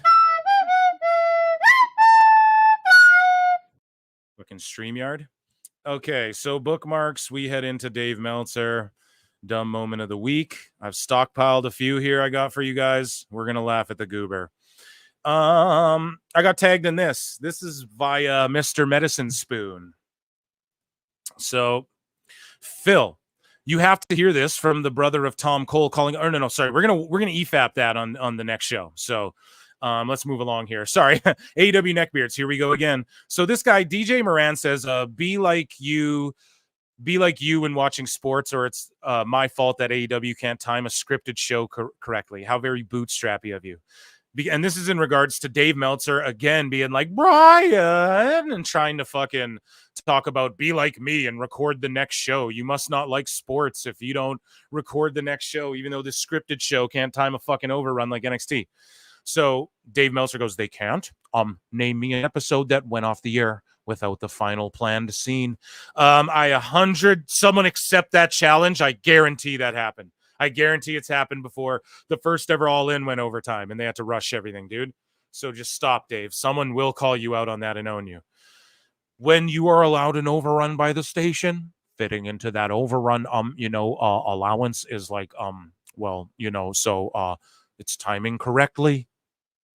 Fucking Cope Meltzer with another one. Dave Copeland. According to Brian, last night on Dynamite, Jon Moxley was portraying Russell Crowe's character from Romper Stomper. So the rumors have it that Moxley, Marina are coming in and Shane McMahon is going to be their person, their manager, invading AEW. That's cringe as fuck. And if the AEW sickos are saying they enjoy that, then they like it, WWE. It's that simple. It's just that simple. There's no denying it anymore. So you'll have Harvey Weinstein's son in the company. And then what about Shane? Does he feel like, is he like, fuck WWE because you guys kind of pigeonholed my dad out? Or maybe that's his perspective, not what I'm saying, but you guys got my dad, whatever. I could see that being like a thing, but that's just cringe. It's just boohoo WWE. And it's like, all ex WWE people, other than, Marina Shafir was in NXT, I think, for like a minute. And I just think that's garbo, in my opinion. But apparently Moxley, though, is putting together this faction and he's portraying Russell Crowe's character from Romper Stomper. This is Russell Crowe's character from Romper Stomper. This is what that movie's about. A group of skinheads become alarmed at the way their neighborhood is changing. And they're fucking neo-Nazis. Okay? Here's what the movie is. Okay? And this is what... Now, listen to what Brian says. He goes, this isn't me breaking news or anything. Or this isn't me, speculating. That's what it is. I know that. So Moxley told them that's what it is. So Moxley's playing a Nazi, bro. And, you can try and spin this any way you want to. Why would Mox tell anybody this? This is the problem with being friends with dirt sheets, and this is the problem with AEW loving the sheets. Okay, let's say you are emulating aspects of the character. Then make sure that the fucking media that you shill to and hang out with and have brunch with Moxley, make sure you tell them to say what I just said. Well, there's certain aspects. Obviously, he's not a Nazi, but there's certain aspects of the character he's drawing inspiration from. Right? But to just go and be like, he's playing Russell Crowe from Romper Stomper. That's exactly who he is. This is a spoiler. It's just, I'm telling you. It's like, that's not can you, I don't know, man. These guys are just idiots. What did you think about Jon Moxley unleashing Marina Shafir on the... We talked about that. The backstage guys, though. We talked about it. Yeah, sorry, and I know I might have said the N-word, the other N-word, YouTube doesn't like it, chat, sorry, just say Motzi or Yahtzee or something, you know what I mean? Because, I messed up and said it too, I'm sorry about that, but just make jokes about that shit all you want, but just don't, I don't want to fucking get stricken or Don Stevens'd over, I don't know what YouTube likes, man, they're a little all over the place lately, it's rocky, they changed their mind on a whim about what's acceptable and not to say on the shit, but I don't know, but it's just say Yahtzee or something. But it's crazy. Listen to what Brian says. He doesn't clarify it really or justify it. He just kind of goes, that's what it is. And it's okay. So imagine someone Googles this, sees, he's emulating a skinhead. Well, I mean, the backstage actors very good, were beyond. It was because of the actors in the back. They were so horrible. I mean, my God. What movie did John Moxley watch? I actually know the movie you watched. What is it? Because there's going to be things that are going to have to be explained if this is going to be one of those we're taking it from legitimate movies and weaving it into wrestling. Because Romper Stomper, Australian cult classic, 1992. He was playing Russell Crowe in what he was doing. All right. Not making this up. So that's clearly, he's like, I know the movie because he's texting Mox. So then he goes into his text with Mox. I'm telling you guys what happened, okay? And he sees it and goes, oh, Romper Stomper, whatever. Because Mox told all these fucking dirt sheets how they're Sports Illustrated, I bet, how they're going to get this gimmick over. Like, because in AEW, they don't do the storytelling there, which kudos to Mox for trying.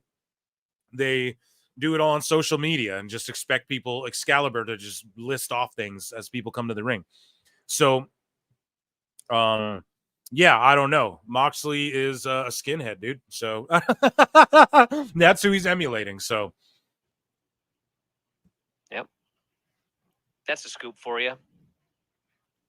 Maybe with Punga now we can go back to some of the Rocky storylines because, you know, most people have seen Rocky. Why is he stealing storylines from movies? Why is that what Mox does? Why are you guys so don't have creativity of your own? Dave, when will you learn? AEW is hot right now. This guy says, Bruce crap, AEW's hot right now.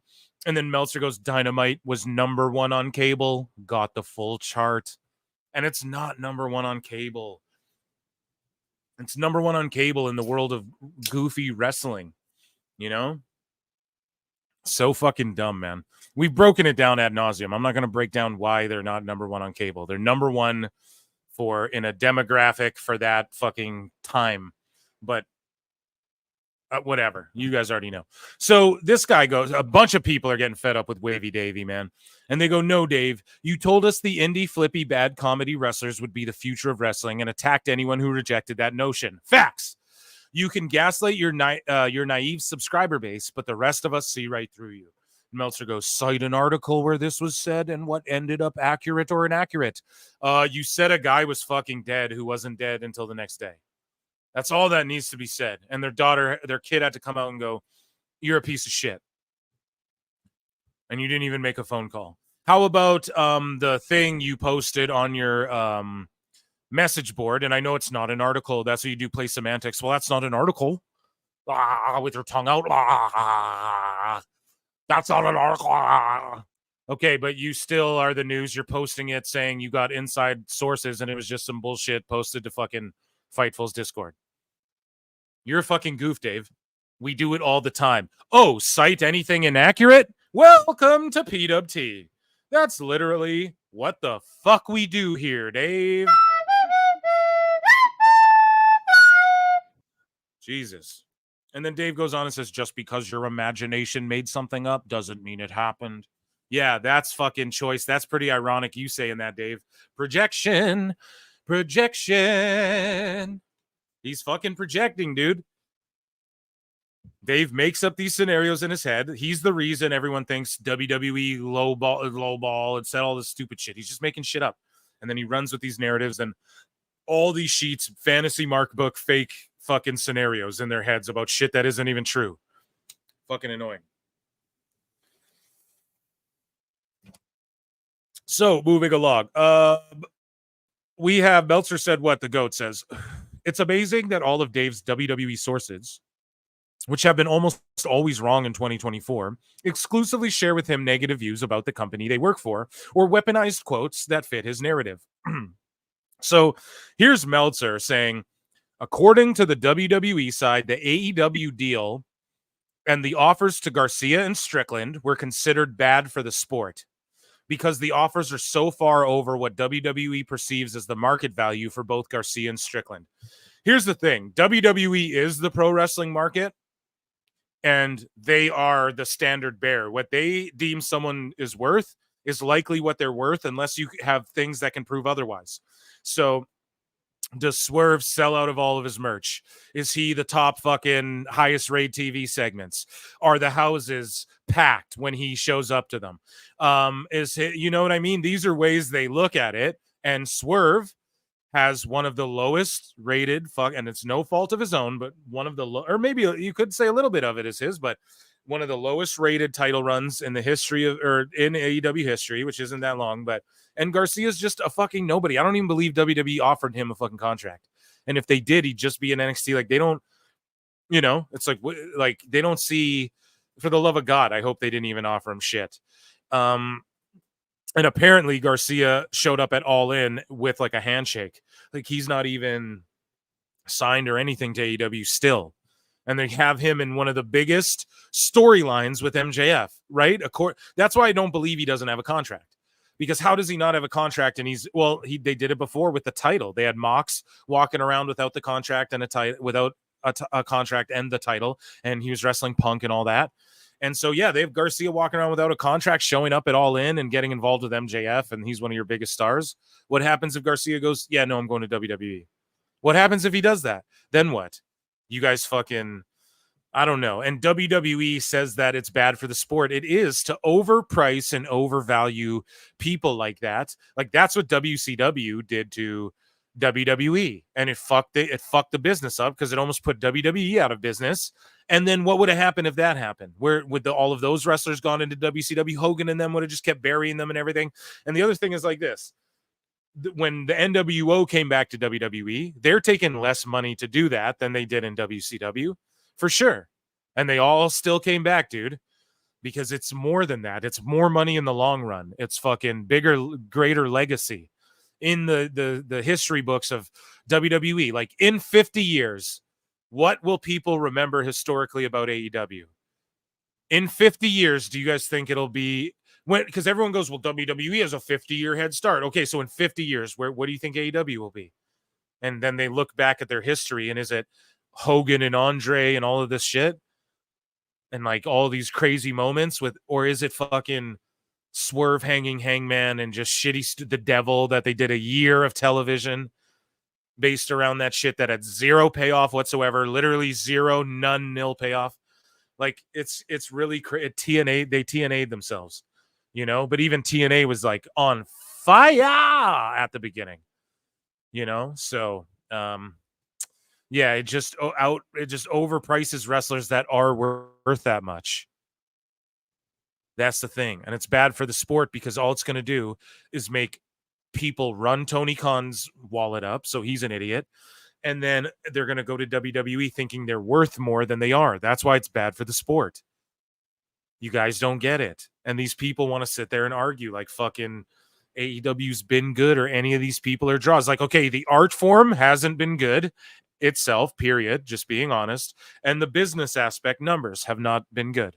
So just objectively speaking, AEW hasn't been good, man. And I know there's some good, you got to trudge through some shit and you get some gold here and there, but it's just overall WWE's constantly gold. So, and they want to be the competition, right? So it's crazy to me that we even have these discussions, or they try and put this on, or people can't comprehend how this is bad for the sport.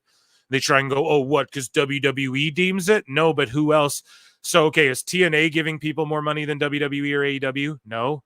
Is New Japan giving people more money than WWE or AEW? No. Is fucking they're the two places giving the most money. So yeah, these two companies dictate what people are worth. Period. So it's like, you guys are fucking dumb if you don't understand this. Anyways, so Meltzer said what? Let's read Wrestling Observer. Another major story of the week was that the announcement that Swerve Strickland had signed a new deal. Based on what we've been told, this deal locks him up through September 2029. It was well known that WWE tried to make a play for Strickland and Prince Nana act.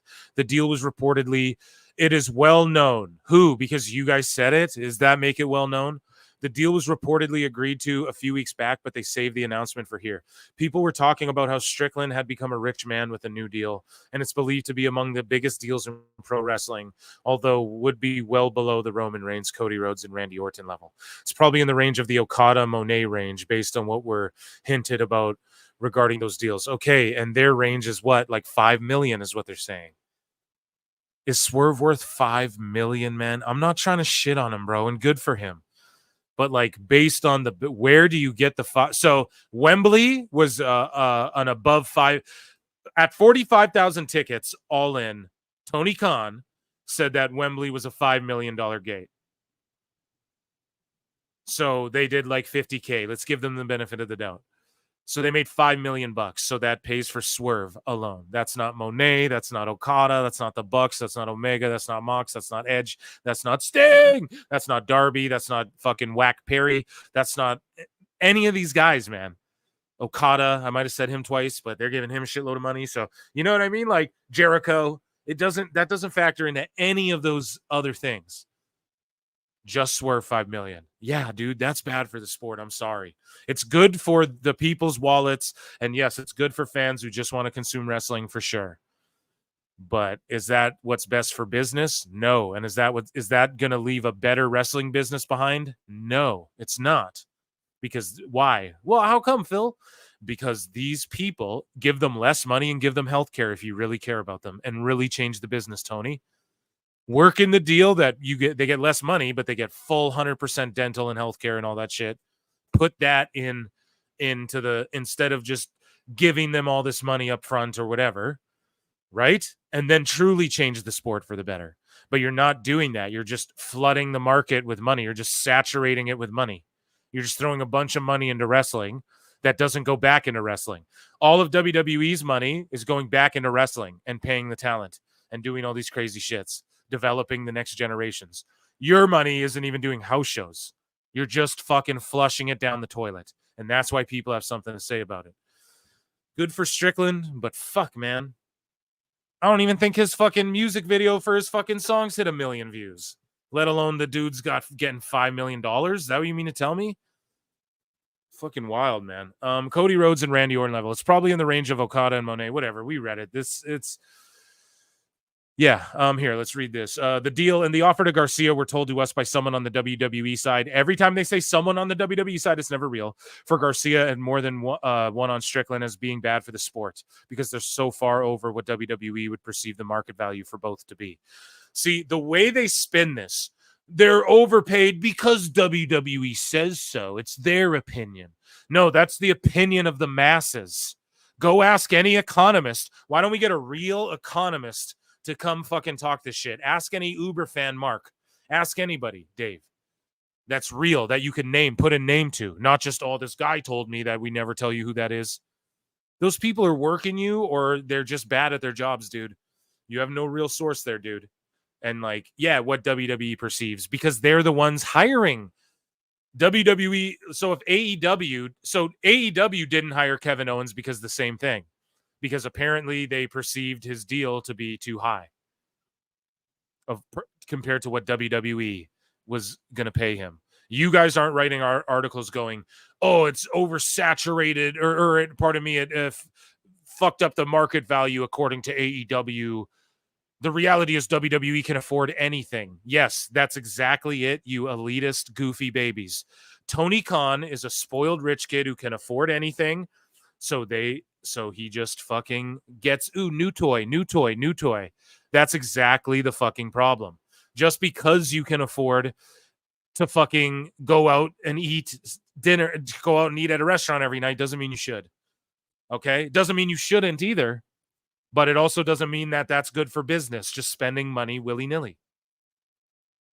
Fuck, man. AEW still has to spend with some caution, where the idea they'll be so profitable then will erase the first 6 years of losses won't be the case. See, and look at this. This is fantasy mark booking by these sick fucking weirdos. This idea you guys invented and have been pushing out there that they will be profitable after year 6, which that wasn't ever the fucking, you guys are saying year 5 and the TV deal, but there's still no TV deal. And this is what you guys invented. There's no idea they'll be profitable. Clearly, Tony Khan doesn't have that idea either. You guys made it up and tried to make it a thing, and then Fantasy Mark booked it. And now this TV deal, it's not going to be uber profitable. They're going to, because it doesn't matter. Brandon Thurston himself said they lost about $150 million. So if they get fucking if they get $100 million back, they're still operating in the fucking red. Okay, even if it's double the TV deal, which I'll be happy if they get a fat one, but they're not going to spend the money correctly, and it's just going to pay back shit to just pay off the bad shit they've already done. So that's why it's not exciting. Okay, that's why I like, you guys understand that. I'm not going to cry if they get a TV deal, but and they're going to get some sort of deal. But it's just like, I'm not also going to be surprised if they don't, or if they do. Or if it's not putting them in the fucking green, like all these, it's not $1 billion, no shit. You know, like if they get one, okay, it won't shock me. Either way it happens, but it's like we like, you know what I mean? It's not going to be in the green, even if they get 100 million, which would be like generous, in my opinion, just based off what other people have say to me. You know, evil dose, people smarter than me. And if I said 100 million, he would scoff at that and be like, how? How do they get 100 mil? And I go, well, that's just kind of the rumors, you know? So it's really like, if they don't even get that, like they lost 150 the 1 year. Now, companies don't have to be in green all the time. I say it all the time. It doesn't matter if you're in the green. You can operate at a loss. Businesses do it all the time. Sometimes they operate in the red until like 10 years deep, and then they hit it huge. But all we're saying is like, there's obvious ways that he could be investing this money into house shows and the indies and making wrestling better for everyone. And that's not lowballing people, right? But it's like, give Swerve 2 million, right? And then fucking put on some house shows next for the next few months. Do some little fucking ragtag indie fucking 400 people venues and film everything for the next 6 months with that other 3 million or whatever. You know what I mean? Like, there's ways to and I'm not saying Swerve shouldn't get money, but Garcia, like, what are they offering him? $1,750,000 a year even? Do you think like, pardon me, Garcia. Yeah. If they're giving Garcia even like, do you think he's worth $500,000 a year? I don't know about all that. Now, I'm not saying he's worth 30 grand a year, but like, come on, man. You know, this guy gets signed in NXT for what? He's lucky if he's making 100, 200 grand a year. Like, super lucky for that, for where he's at and what he's done and what he's drawn and all this shit. And Tony Khan's a fucking idiot too. And I see the super chats. So sorry to keep you guys waiting, but Tony Khan's an idiot because you'd think that he would so he lets him without a contract negotiate with WWE and then has Garcia show up at their biggest show and get a big reaction involved with MJF and build his stock up right before the guy could just walk out on you. Like, it's just terrible business management. I'm sorry, I didn't see the super chats. I was going off. $10 from Jamie Earhart. Acknowledge me. Dementia Meltzer makes me want to scream. The worst part, as someone who went to college for journalism, is his lack of fact-checking. Exactly. All he has to do is make a phone call himself. Instead, he lets little stooges and little birdies tell him little shits, and they're all little white lies. Second thing I hate is opinion-based reporting presented as fact. Exactly. That's why I don't present my shit as fact, and I'm dumb, and don't listen to me. I look at what these motherfuckers say in the news, I show it to you guys, then I give my opinion on that shit. And I'm good at pattern recognition. So if I'm right, I'm right. You know what I mean? Might have some wrestlers come on the show who fucking I chat them up a bit in the DMs. Might have some wrestlers' relatives who've been on the show that I chat up in the DMs. So maybe there's a little insight there too. But I'm never going to sit there and fucking be like, yo, this is 100%. Like, fuck the news. I don't want to be the hot news, man. It's so cringe.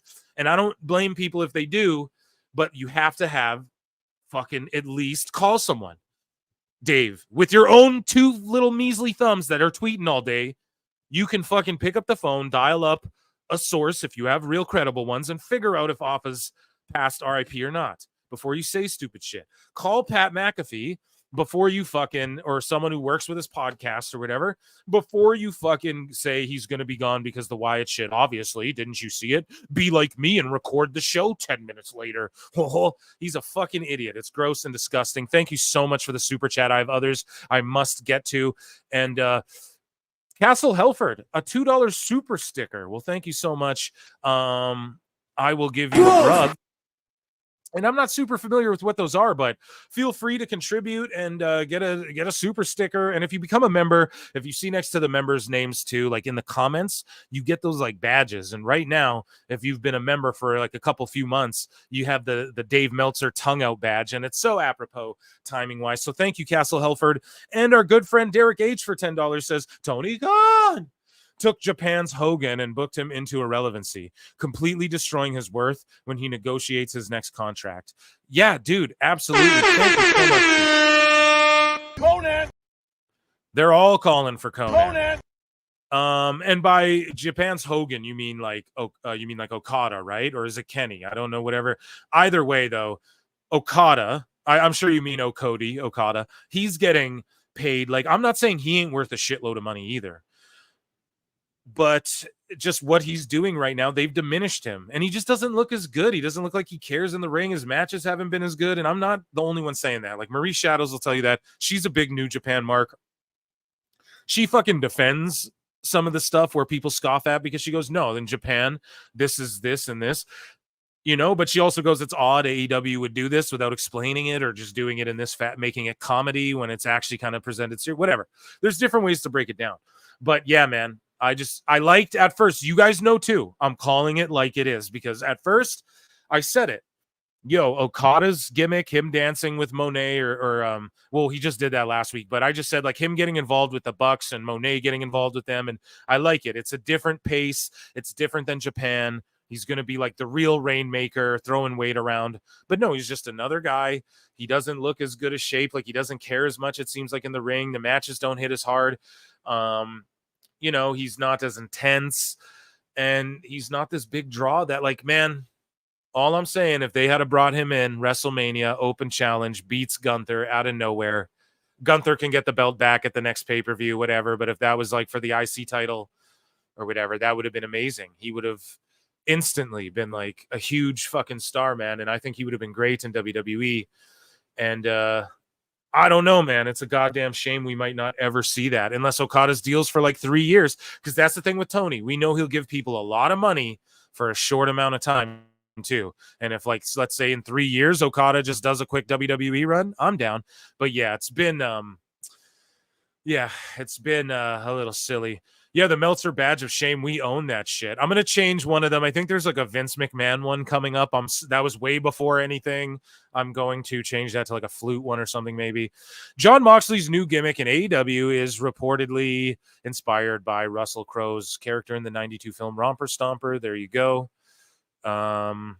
Biggest fail of all time, I would say. That's a huge one, dude. It's not a good look to just have that be put out there. Dave Meltzer on Kevin Owens' WWE contract expiring soon and comparing it to Swerve Strickland's new AEW deal. Speaking of Swerve.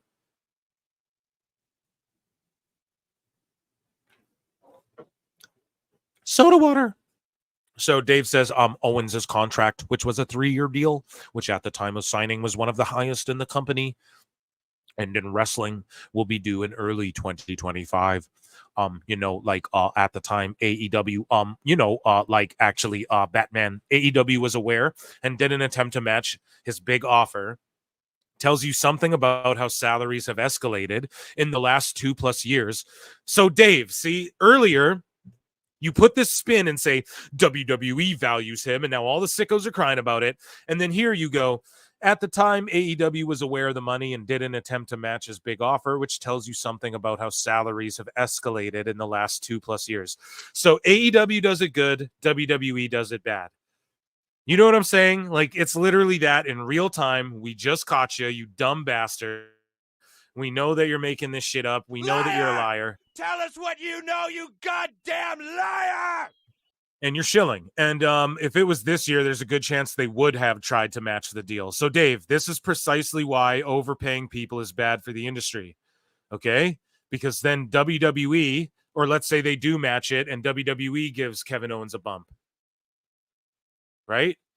And then they do match it, or they give it even more. Then you're outvaluing like Swerve. If Swerve's making 5 or whatever, KO's got to be worth 5. But now you got people in AEW who haven't drawn a fucking dime getting paid as much or more than WWE guys who are fucking selling out buildings all over the world, wrestling night in, night out, actually making the business better when they leave it.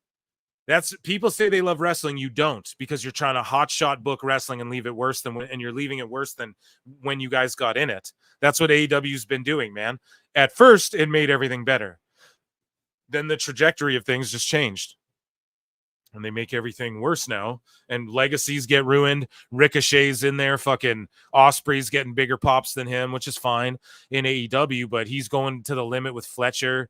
And we got to believe like Danielson or he's going to go toe-to-toe with Ospreay. It's just so fucking stupid. He's lost in the shuffle 2 weeks in. Ricochet, we're talking now. And it's like he probably makes a shitload of money. No more house shows.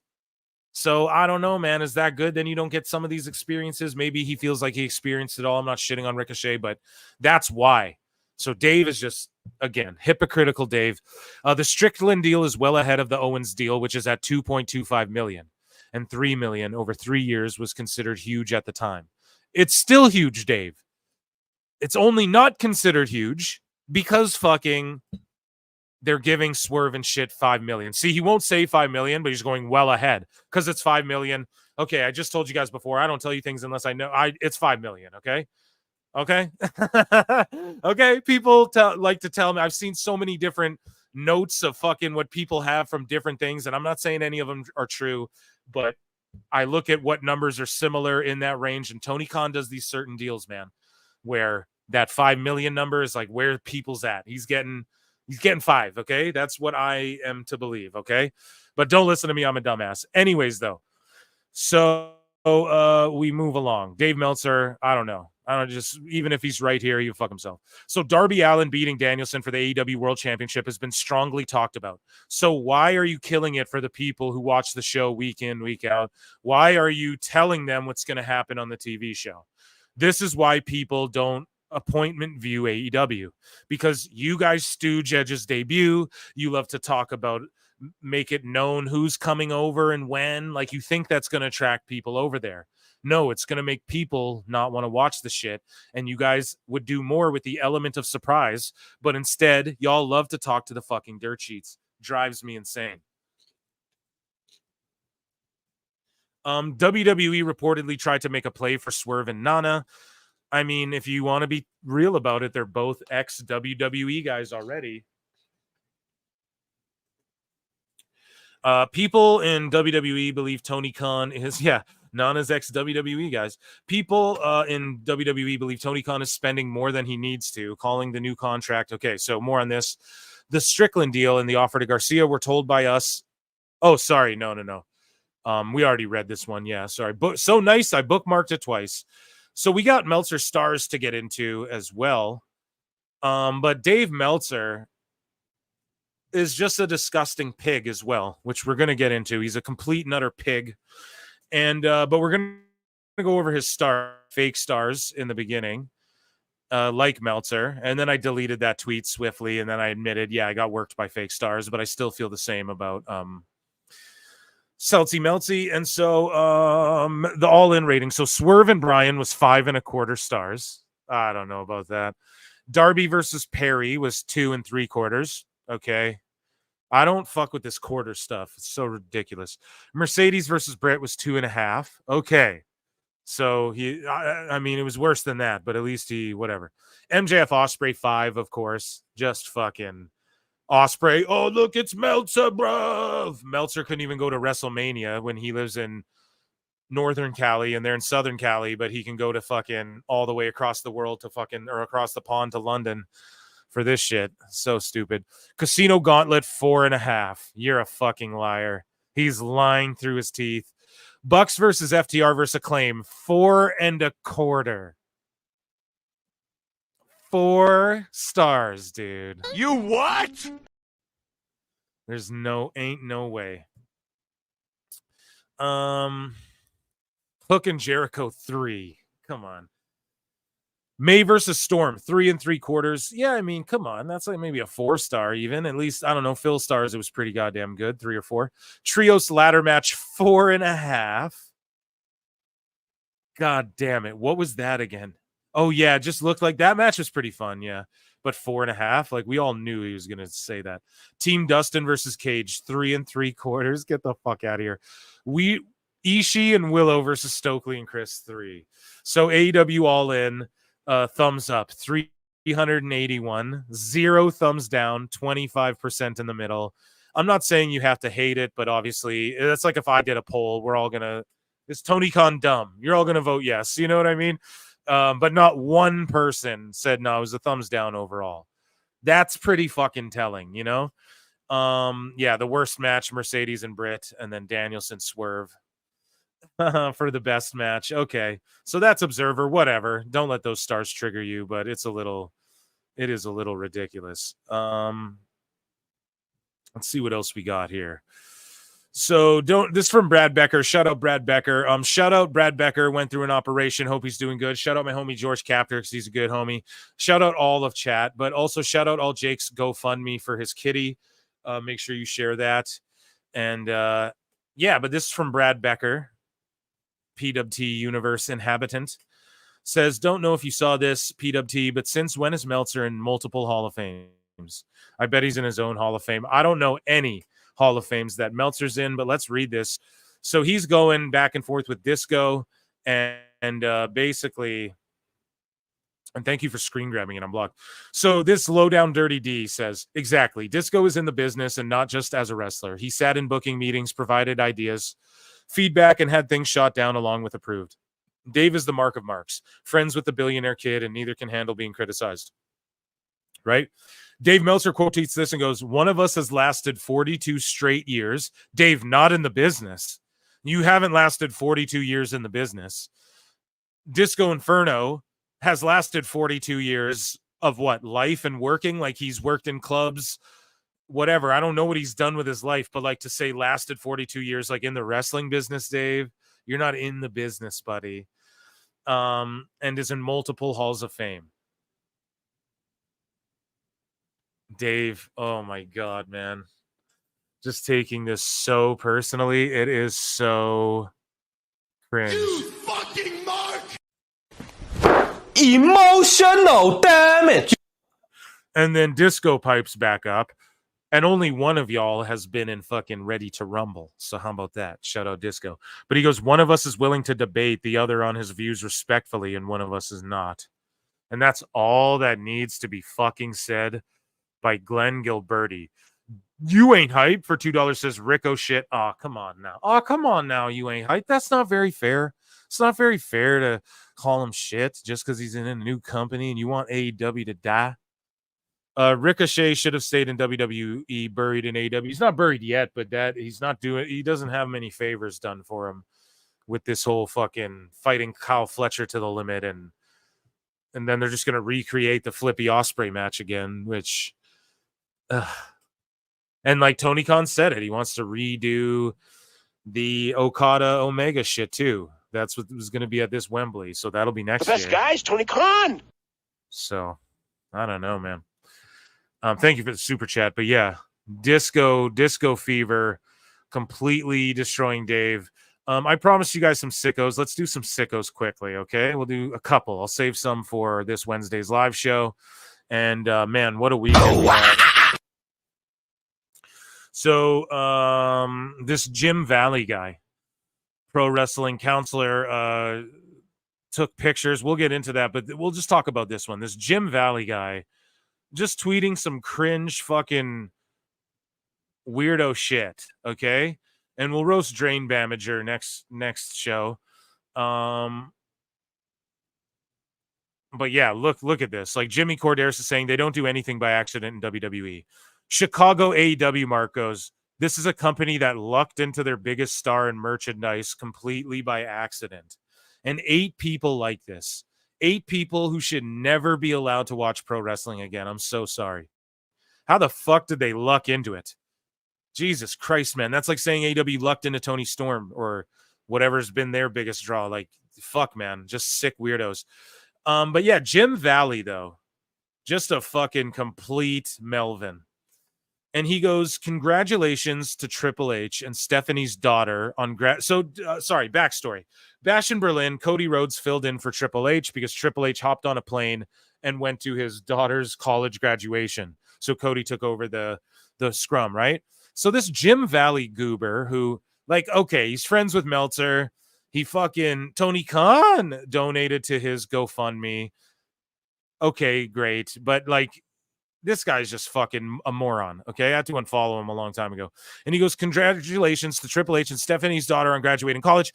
Nothing but the best to her as she starts out in her new career. And hopefully, for her sake, nothing bad will happen, like someone paying her too much money. I'm told that's a very bad thing. So first off, going off of this stooge Meltzer's fake narrative that he made believed is what fucking he make believed is what Jim Valley's referring to. 500 people like this. This guy's talking about their fucking daughters randomly. Like, that's weird, bro. He flew. Why even make a joke about his daughter's graduation? Like, there's a million jokes you could make about AEW being held hostage for money or overpaying talent or whatever. But you just, oh man, it's actually disgusting, you know, that he would bring this up, and he doesn't stop. So there's more of this. Like, the guy went on, so this guy's really fucking weird. Pro wrestling counselor, right? Screen grabs more of these. And Jim Valley at one point last year's going, fun fact, Dave Meltzer's daughter's favorite wrestler is Natsu Sumire. She has great taste. Dave has a daughter? What? When we were in Japan in 2020 together, I found that Dave's son and daughter could be very insightful about wrestling. They don't follow closely, but they definitely pick things up. Smart kids. No, they don't pick anything up. I'm willing to guarantee that if Meltzer's fucking guiding them, dude. And if you're saying so, because you have this weird problem speaking about people's kids. So he goes on. For the record, Dave Meltzer's daughter is a very sweet young woman. I bet that dog is amazing at ballet. Can't believe Bryan Danielson kisses his precious daughter Birdie with that potty mouth. Needs to wash his mouth out with organic vegan soap. You guys. You what? What the fuck is this guy? Dude, I won't even Google a celebrity's wife. Okay? You know when you type in like a celebrity and then it says like their wife underneath. I don't care. I don't look up their kids, bro. Jesus, man. What are you talking about their kid? It just seems weird. He's just has some weird thing. Like, you know, like Joe Biden smells kids. You see there's compilations of that. That's like this dude. There's compilations now. This guy talking about daughters and shit. So let's go on. There's more, man. Your daughter, IP Freely, is a lovely young woman. He says this to some guy, Josh Kearns. Oh, okay.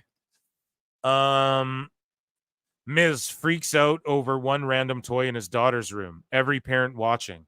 What's so scary about that? Okay, does Jim have kids? Maybe he just loves being. Here's another one. Oh, how cute. They're married and having. This is what he said recently about Ruby Soho. Listen, this gets worse, guys. Believe it or not. This guy's even wackier. He goes, oh, how cute. They're married and having the first AEW baby. Aw, I wish them all the best. 5 minutes later, there'd be some idiot.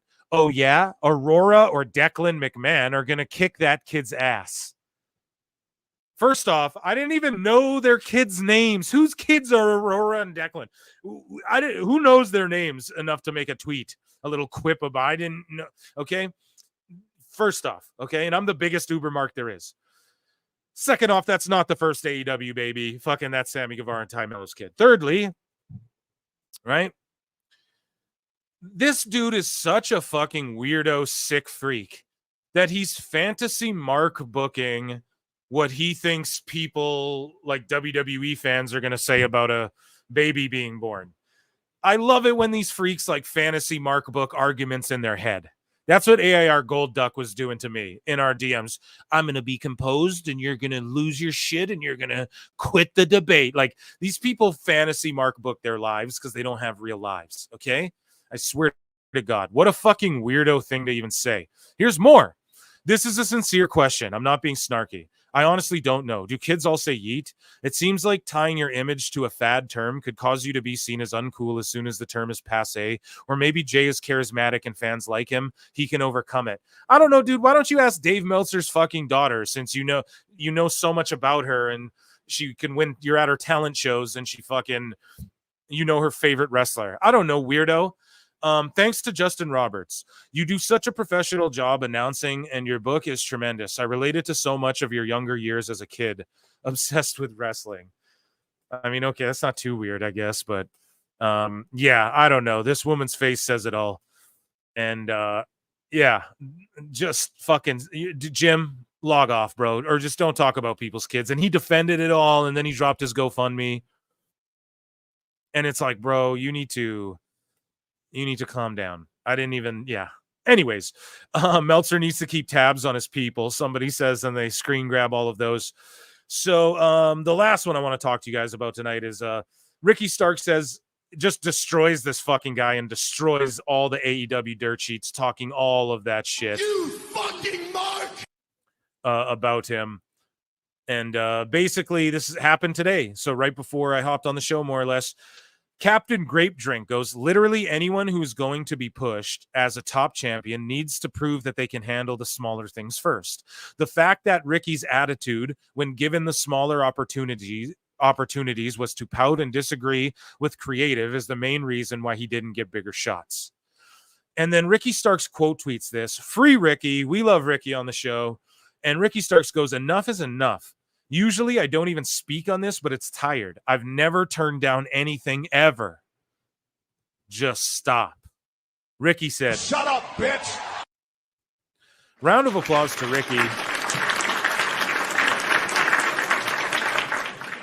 Just destroying this mark. And yeah, we know, Ricky. We know. They don't want to fucking use you properly, bro. And like they just think you're going to leave. And you are going to leave, obviously. If you weren't going to before, you fucking are now. And they just can't handle that. And so it's already begun, Ricky. They're burying you. They're going to come up with stupid shit like this that they make believe. And they're just going to talk shit until you do leave. And then you're going to go to WWE and become a world champion one day against Cody at WrestleMania or something crazy like that. And then they're all going to be crying and saying, "Look, AEW made all of WWE's top guys." But you'd be a top guy no matter what. It's not your fault. And you know that. Enough is enough. Ricky's fed up. I'm fed up. And yeah, that's pretty much what it was. And guys, I'm sure you're fed up of me this weekend. It's been a long one, a long haul of, just wrestling. We did a lot together this weekend. So round of applause to the chat and everybody who was hanging out. This show, I had a blast. I think this NXT was probably the show of the weekend, like overall. And I just appreciate you all for being here. All of the members, make sure you hit that like and subscribe on your way out. And yeah, I've been your host, Phil Marks, man. YouTube.com/@ProWrestleTimes, YouTube.com/@ProWrestleClips. Both channels, as you can see there, we're at like 4.3K. We're on our way to 4.5K. So let's get there, and let's get the other channel to like 1,500 subs. We're on our way to that too. And even if you sub to one and not the other, just hit subscribe on both. It goes a long way. Appreciate you all. Patreon content coming this week. And yeah, I don't know. I'll see you all in the Upside Down. Peace. I look and see it's not just me. Jeff, why do you insist on doing this dumb internet shit on TV? I look and see it's not just me. This place is a fucking joke, man. You're a clown. I quit. So many of us have stood where we stand. We are the young, so raise your hand. So many of us have stood where we stand. We are the young, so raise your hand. We call us problem child. We spend our lives on trial. We walk an endless mile. We are the youth gone wild. We stand and we won't fall. We're one and one for all. The writing's on the wall. We are the youth gone wild. No. It doesn't make logical sense, but it makes. Well, yes, of course. But it makes wrestling booking sense. Of course, this makes no sense. Of course, okay, it makes no sense. However, in pro wrestling booking, which often makes no sense, you would do that. It's about making money. It's not about anything else. Wrestling's always been about making money first and foremost. That's it. Yes! I look and see it's not just me. Last weekend was the greatest weekend in AEW history. This is the greatest week. I look and see it's not just me. Security, my safety, my life was in danger at a wrestling show. So many of us have stood where we stand. We are the young, so raise your hand. So many of us have stood where young, so raise your hand. We call this problem child. We spend our nights on trial. We walk an endless smile. We are the youth on trial. We stand, we won't fall. We're 1 and 1 for all. Nobody's on the wall. We are the youth on wild. We call this problem child. We spend our nights on trial. We walk an endless smile. We are the youth on wild. We stand, we won't fall. We're 1 and 1 for all. Nobody's on the wall. We are the youth on wild. Living wild. Yeah. If you're familiar with how we do things often here on these Wednesdays, it's a lot like one of my favorite movies, Time Cop. What? Fuck you. Fuck you. Yeah. Well, folks, it's been a night to remember, but right now we are out of time. I'm Nick Diamond. I'm Stone Cold Steve Austin. And I'm Johnny Gomez. On behalf of all of us here at Celebrity Deathmatch, good fight, good night. So, hairline. I have Paul London imitating Aubrey Edwards. You want to watch that video? You want to watch that? It sounds funny. Like, I don't know. Those words strung together sound hilarious to me. So, let's get into this and see if it'll pop us or something. I popped us already. We're already popped.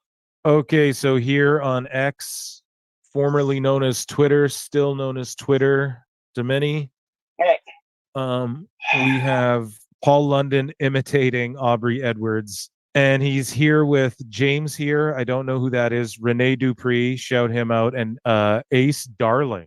That's a fucking throwback.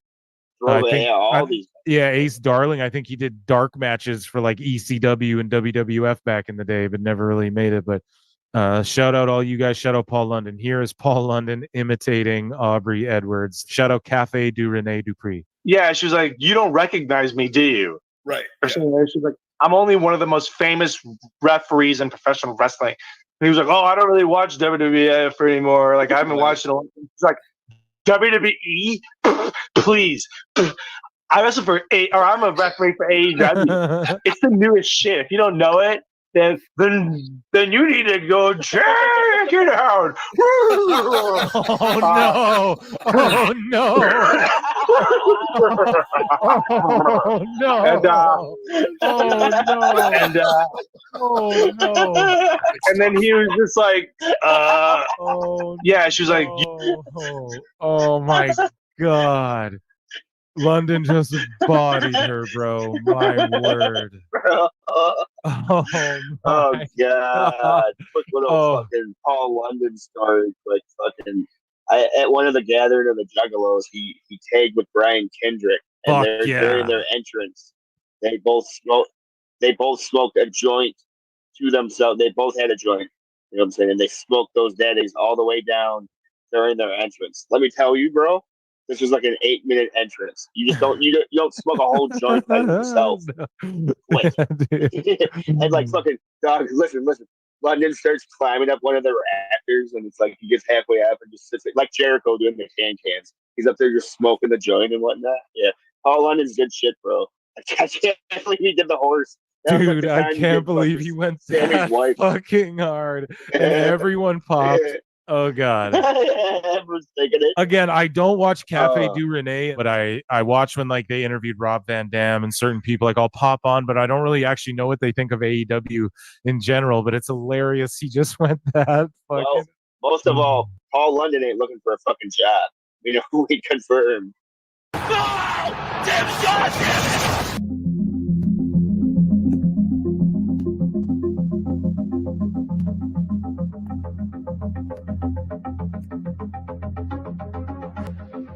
Ladies and gentlemen, shit's about to hit the fan. The system is broken. It was time for a revolution. We could be the wrestlers that we want to be. We have our own stories. We make our own characters. Different. That's what makes us elite. I've been forced to vacate the AEW World Trios Championship.